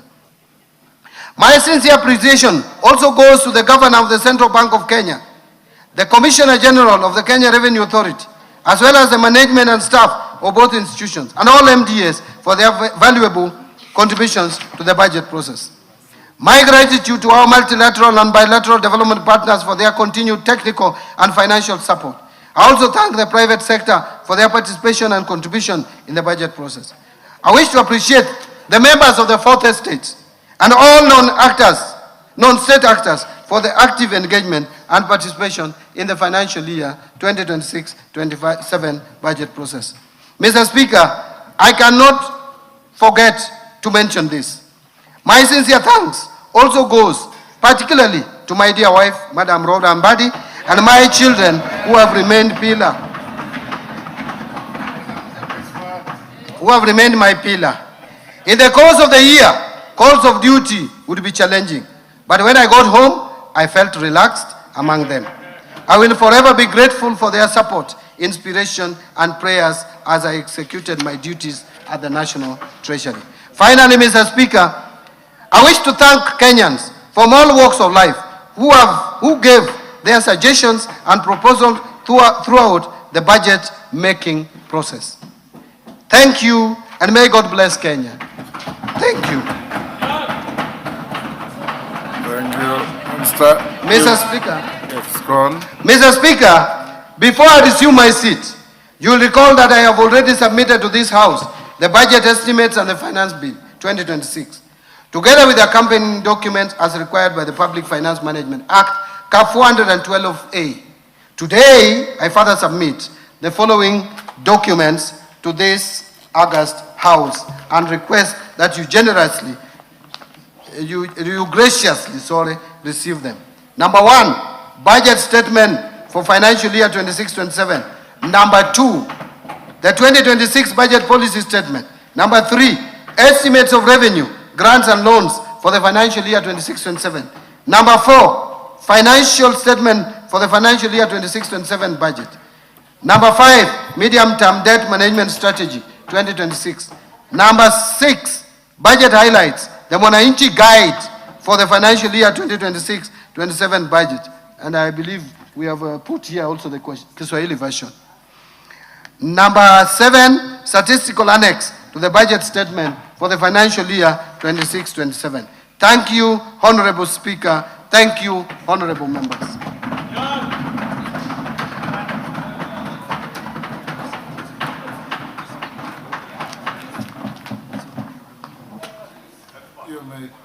You may take your seat, Minister.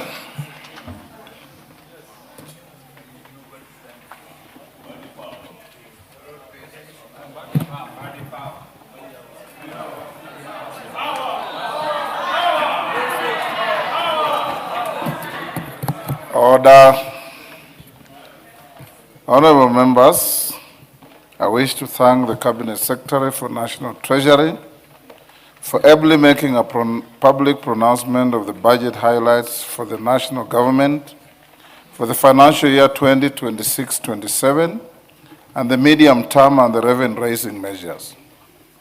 In this regard, honorable members, I confirm that in conformity with the provisions of sections 39 and 39A of the Public Finance Management Act, Cap 412A, and the Standing Order 244C, the Cabinet Secretary has submitted to the National Assembly the relevant legislative proposals necessary to actualize the revenue-raising measures to finance the 2026-2027 budget.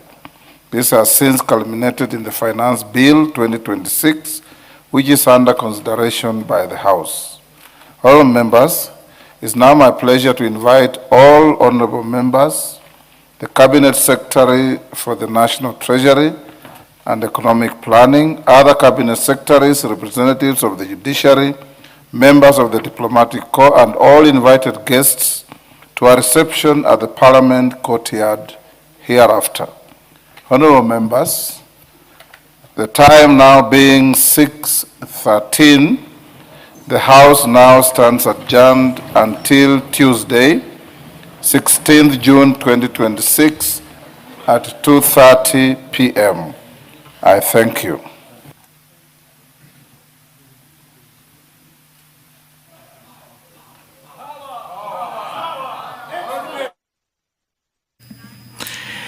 You have been watching the pronouncement of the budget highlights by the Treasury Cabinet Secretary, Honorable John Mbadi. The broadcast has been brought to you by the Parliamentary Broadcasting Unit in conjunction with the Kenya Broadcasting Corporation. On behalf of the team here, led by the Acting Head of PBU, Stephen Nyakuti, Coordinator